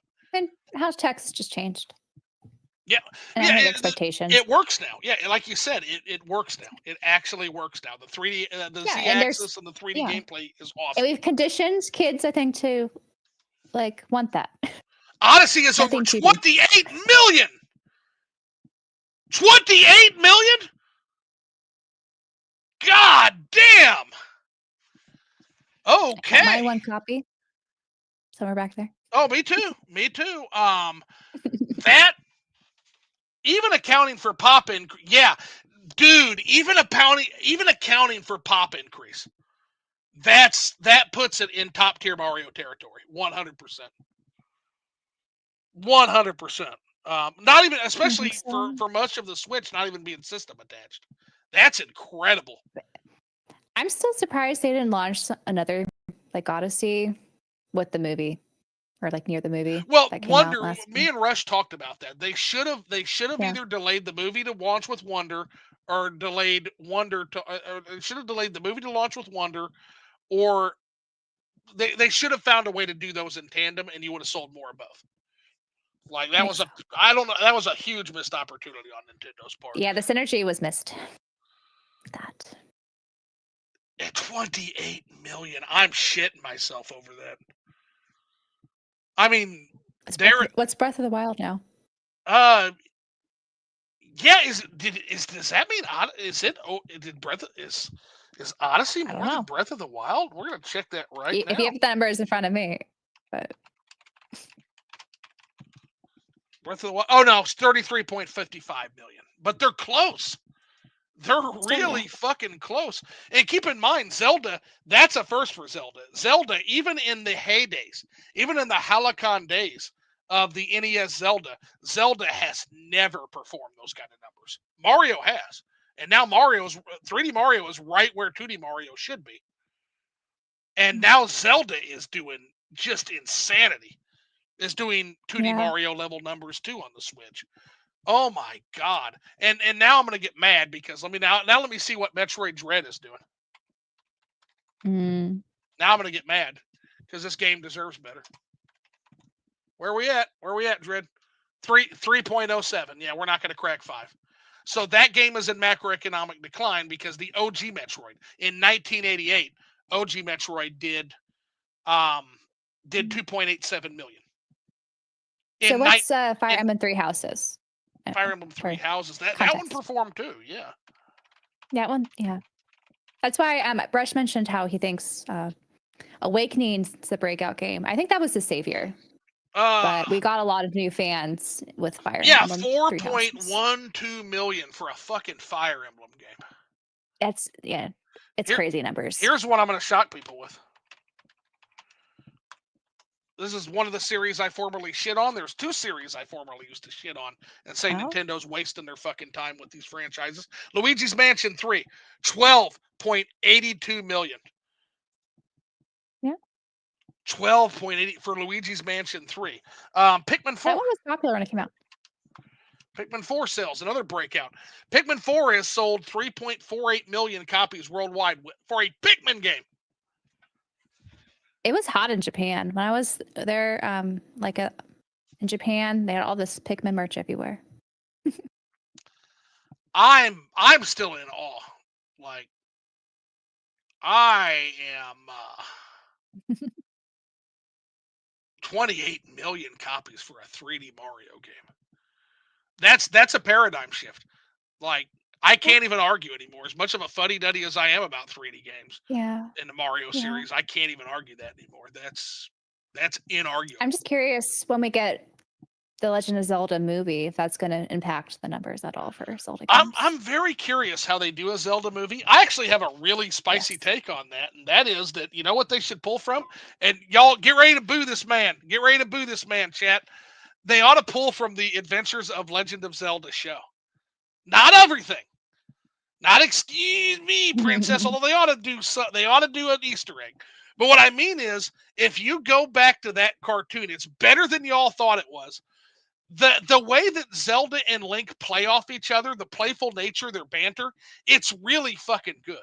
And I think that any good Zelda movie that has both of them as main characters, I think you want to have some good banter between them. I think that would really help make the movie. And that's a spicy ass take. I get booed for that take. So I get the tomatoes ready. I'm ready. I want Link to speak. So because I think without any humor, you've got to. You've got to have Link speak, and you've got to have some humor. And I think what a great way to play those two off each other. And I think it'll happen because here's the thing. They absolutely studied the Mario Brothers Super Sunday show. They absolutely studied that show for the Mario movie. The fact that Mario was a plumber from Brooklyn again warmed my heart in ways I can't even tell you. Like, oh my God, Nintendo actually fucking remembers that he's not a fucking denizen of the Mushroom Kingdom. No, this guy is a stranger. He's Alice. He's a stranger in a strange land. He's Alice. He's Gulliver doing his travels. That's who Mario is. Like, it's literary nonsense. He's Dorothy in Oz. That's stranger in a strange land. Plumber from Brooklyn. All right, I'm totally lost on the chat now because I had to skip down to Odyssey because that's insane. Let's see here. Both will be playable. Robobot's the best 2D Kirby. Yes, I love that game. Splatoon 4. We're getting close here. Oh yeah, give us Mother 3 Reggie edition. Yeah. I love Reggie, but fuck Reggie for that. Seriously, fuck Reggie for that. I don't think it was entirely his fault, but he didn't fucking help, and for that, admonishment. I love Todd Howard, but like you love your screwball brother. Yeah, Todd Howard is fun. Todd Howard is lots of fun. He has great influences if you listen to him talk about game design. Oh yeah, no, Richard Garriott. He's going to list Richard Garriott. He's going to list Boonkin, Marissa Boonkin. He's going to list King's Quest lady. I can't think of Marietta Turner, I think her name is. Yeah, he's got a lot of great Sid Meier. Like he talks about playing Ultima 7 as being a religious experience. Yeah, I love Todd Howard. Todd Howard is so damn short compared to everyone else. Yeah, he's a little guy who likes to tell tall tales. Keithius, Todd looks like a hobbit. Astrobot didn't sell all that well, to be fair. It didn't? I thought I heard it. Well, maybe sales will increase again, but it definitely will now. It came out in the fall, right? Yeah. Let's see. Astrobot sales. 1.5 million units is okay, but yeah, I'd like to see it do better than that. You're comparing them to older games, though, right now. Right. So. To be fair. Yeah, completely fair. Gotta think of time series. Right. So Rush Dog says Fire Emblem Awakening was arguably the breakout game. It literally saved the series. Brandon, just the Gems made it, he says. J2 Zoo will be playing Switch 1 until 2035 with all those Switch games. Fuck, I'll be playing that till fucking deathbed. Like, man, I got way no longer games. I've put myself in a corner, especially with the new project going to be talking about shit not even gaming related. sometimes. Splatoon 3 has stopped getting major updates. Well, yeah, but I want them to keep the servers open. You know, you figure a live service game, you figure a popular live service game, you at least 5 or 6 years for the servers, right? Anything more than that, you start to piss people off if you flip those server switches off. Splatoon games get major updates for around 2 years post-launch. Yeah, for the updates, yeah, but I'm talking about the servers. Splatoon 2 Well, still has an active player base. Splatoon 1 like had people one. play it. You never played Splatoon? I never played Splatoon, no. Emily, you're gonna have to pop in with yeah, we'll have to do I need to play Splatoon more too. It's a lot of fun. They have the Splat Shooter weekends. games aren't really my thing. Like I had a stint when I was younger and playing Return to Castle Wolfenstein with my dad and brother, but Return to Castle multiplayer. Wolfenstein is a fucking classic. I'm glad you mentioned. Yeah, Classic. yeah, we did the multiplayer and then ET later on. That was our game for when I was in high school. Let's see, J2 Brothership. We get a new Kirby game every 2 to 3 years. We do, but historically too, you'll always get a Kirby game, some kind of Kirby game at the tail end of just about any console. It seems like you always get like the last year of the console will be like Kirby 3 on SNES. What is it? The N64 Kirby Shards Crystal shit. I don't know what the GameCube did. I don't mess with that. Was the Kirby Return to Dreamland, and now we're gonna get Kirby Robobots. So it's just a pattern I've picked up as a long-term Nintendo watcher. Planet Robobot is 2025, so maybe 2027 for a follow-up to Forgotten Land. Forgotten Land is fucking aces. I love Forgotten Land so much. There's another game, by the way, that's really breakout. It's going to actually beat OG Kirby in macroeconomics, which is awesome. Kirby yeah, because OG Kirby sold like 5 million something. When you factor in pop growth, but Kirby Forgotten Land sales are actually it's already done it 7.52 million, making it the best-selling game in the Kirby series. And normally when game journals tell you that, they're fucking lying because they're not factoring in the macroeconomics. That's not a lie. 7.52 million copies, that even with pop increase factored in. They didn't factor in time when they make those comparisons. It's really exactly. That's why I hate it. I hate when they say, "Oh, this is the best-selling game in the series, fastest-selling game in the series." It's like, no, it's not, because direct comparisons across time are fucking useless. It irritates me too as a statistician. I hate it. And again, I'm like the only motherfucker in the entire space that makes this argument. I really am. And I tell people, it's like, no, it's a useless. I've longed to not like, or I gave up trying to tell people. You don't. It's like you're not. Yeah, when you say best is selling in the series, that's not an actual analysis. That's for your investors. No. That's for your investors. That's to puff out your chest and brag to investors. That's all that is. You're full of shit. Yeah. But in this particular case, they're not. Yeah, 7.52 million copies. That's strong. That is really fucking strong. And then Odyssey is over 28 million. And yeah, like J2, that's my reaction. Holy cow, man. And that game came out 8 years ago. Yeah, and that's the thing, J2. It's consistent sales across time, man. Yeah, put some respect on Luigi's name. Absolutely, my brother. King's Quest, Roberta Williams. That's what I'm thinking of. Marietta Turner. Who the fuck is Marietta Turner? I'm flying drunk tonight. Yeah, Roberta Williams. Yeah, King's Quest. Absolutely. Forgotten Land is so freaking good. Yeah, I love that. Console Kirby comes at the end of the console life, but handheld Kirby comes frequently throughout the handheld's life. And don't forget the Switch. That's a great point, Rush Dog. So yes, Switch is actually more of a handheld, honestly, than a console. And you have seen repeated Kirby games come, not just at the end, but you've seen several Kirby games, both live service, free to play, all kinds of them. Yeah. Luigi's Mansion is now a made in Canada franchise. Yeah, I mean, and they did a great job. Like, they did an incredible job. Is that who did that again? Let's see. I should know this. I am a Nintendo YouTuber, unlike RGT85. Well, he claims not to be, so that's on track. Yeah, he's full of shit. Let's see. Luigi's Mansion developer is I've not. had It's people not call me a Nintendo YouTuber because I uploaded like some Nintendo videos, but right. Next Level I'm Games. not. Rush beat me to it. Yeah, Next Level Games. That's it. Yeah, yeah. You're in it. Yeah, everybody's a fucking Nintendo YouTuber if you make one Nintendo video. If you have a Nintendo Switch collection, you're a Nintendo YouTuber. Basically, yeah, because that's the thing. I always joke. It's like I'm technically a Morrowind YouTuber at this point that also talks about Switch. So it's all fluid. It's all whatever the fuck we need it to be. Like, You carved out your niche. You have your two kind of main things: Switch yeah, and Morrowind.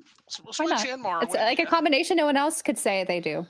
No, it is novel for sure. So, all righty. Well, I think we're caught up in chat. We are going on 3.5 hours here, so I want to be respectful of your time. Did you have any final questions for me before we wrap up? I was hoping you could tease a little bit about your new project, if possible. If Okay. not, that's okay. So yeah, new project is going to be new project will be a variety project. So essentially, I think it's going to be horror themed because I'm really Mhm. interested in kind of some of the stories that horror can tell, both in gaming and otherwise. But it's also going to be nostalgia type stuff. I'm going to talk. I want to talk about Are You Afraid of the Dark? I want to talk about, for example, Goosebumps books, shit like that. Um, every once in a while, it'll As be a something. child, Slappy from the Goosebumps Uh scared the shit out of me. I hated it. huh. Night All of the the Living ventriloquist Dummy. dummy stuff, I hated it. I That hated well, dolls. well, dummies are fucking creepy. Like They're so genuinely, creepy. like dummies are scary shit. Like yeah, that was a good pick by Mhm, R.L. Stein. And one of the things that mhm. fascinates me, like people don't know this, like people think Harry Potter in terms of like best selling children's. No, the best selling book series ever are the Goosebumps. Now that's I not didn't realize counting that, but it makes sense. not counting There's things so like many of them. yeah, and that's not counting things like the Bible, of course, or the Quran, or your Well, that doesn't count. religious texts, Yeah. your books, No, Shakespeare, things that have it's not existed for children's books. right, things that have existed for thousands of years. But I think Yes. Goosebumps actually. Let me see. Is Goosebumps? Let me fact check myself here. Is Goosebumps But if not, then it's up there. You could say. the best selling books of all time? How many offhand do you know how many that there were?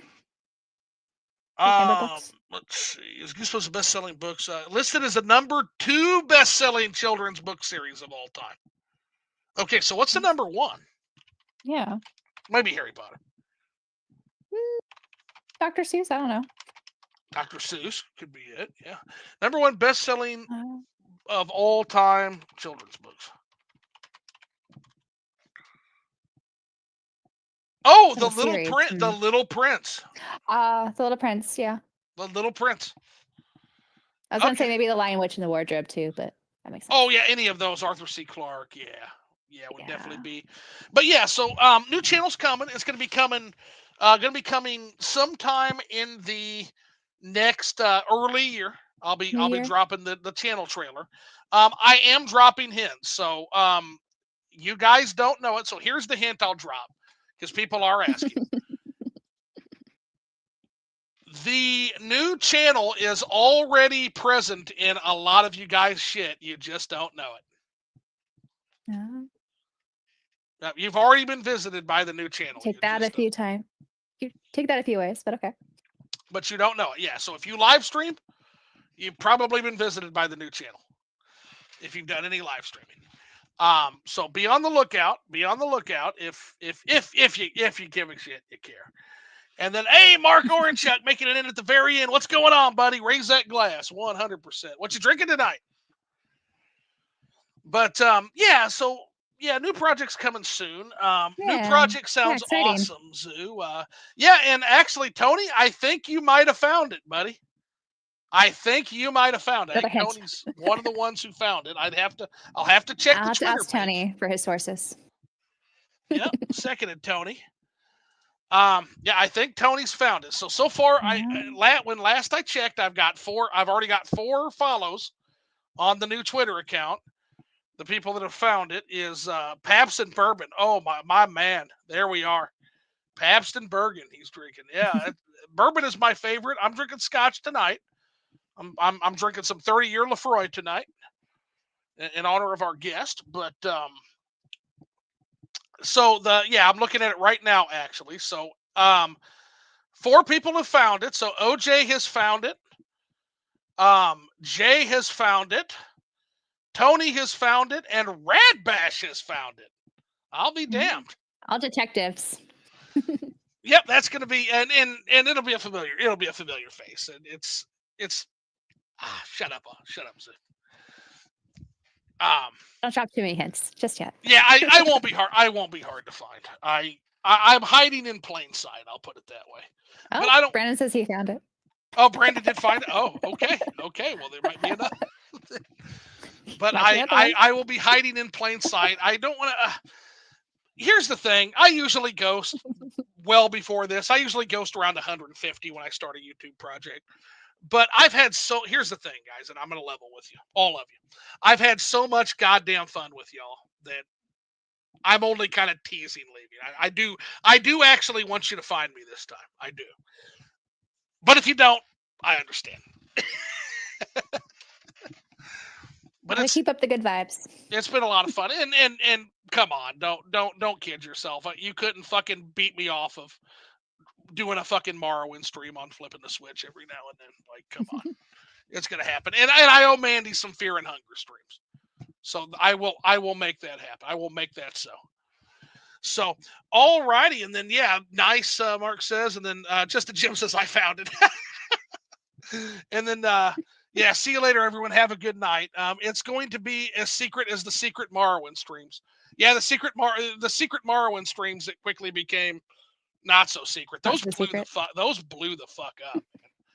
Like, I can't believe how well those started. It's crazy. That is a game that I love, but not a lot of other people do these days. No, I thought there was a dedicated base. Oh, there is, but not most of the love has gone to Skyrim and Skyrim. Yeah, Oblivion. Actually, there's more love than Oblivion, I feel like. So it goes Skyrim by far. Like, everybody's there, and then way down here is Morrowind, and then this poor little motherfucker over here, this stepchild over here is Oblivion, just sitting there with no love at all. It feels like sometimes. Oh. And I hope that's not true. I hope Oblivion. Maybe I'm just missing it. I hope there's some real Oblivion, like knights in armor for Oblivion. I sure hope there are, but it's just not my game. It's never been my game. Morrowind, best game ever. Yes, Mark, indeed. Especially TR. Yeah. See, that's the thing. So Skyrim's cool. Oblivion's cool. You know what? Neither of those games have a dedicated, extraordinarily anal retentive community reconstructing the rest of Tamriel and the rest of Morrowind from scratch with bespoken brand new assets in a lore-friendly way that doubles the questing content of the original game. That is unique to Tamriel Rebuilt. Also, one of the longest modding projects in the history of modding. It's one of the longest-lived projects. It's been going since 2001. That's impressive. So it's older than the game itself. Tamriel Rebuilt is actually, as a project, older than the game, because they started planning on it literally before Bethesda launched the game. Because, fun fact, Bethesda actually announced prior to doing the game, they said, hey, we wanted to give you all of Morrowind. We're not going to be able to do it. We're only giving you Vardenfell province. The moment they announced that, you had the forum start going, planning on using the construction set to build. It's such a cool story. But all righty. Well, any other questions for me before we get rolling here? No. It's good to chat with you. Always. And all right, I have one last question for you then. So, Emily from Orbalology and the JRPG Pursuit podcast, did you have fun? Of course I did. Fantastic. Well, thanks so much, guys. I'm going to go ahead and let the chat go then. I will talk to everybody later. I love you all. Go have a great weekend. Drink, be merry, have fun, play some good fucking video games, have good vibes. Yes. Avoid people who talk about DEI chins, whatever the fuck that is. And get the fuck out of here. I love y'all. Good night.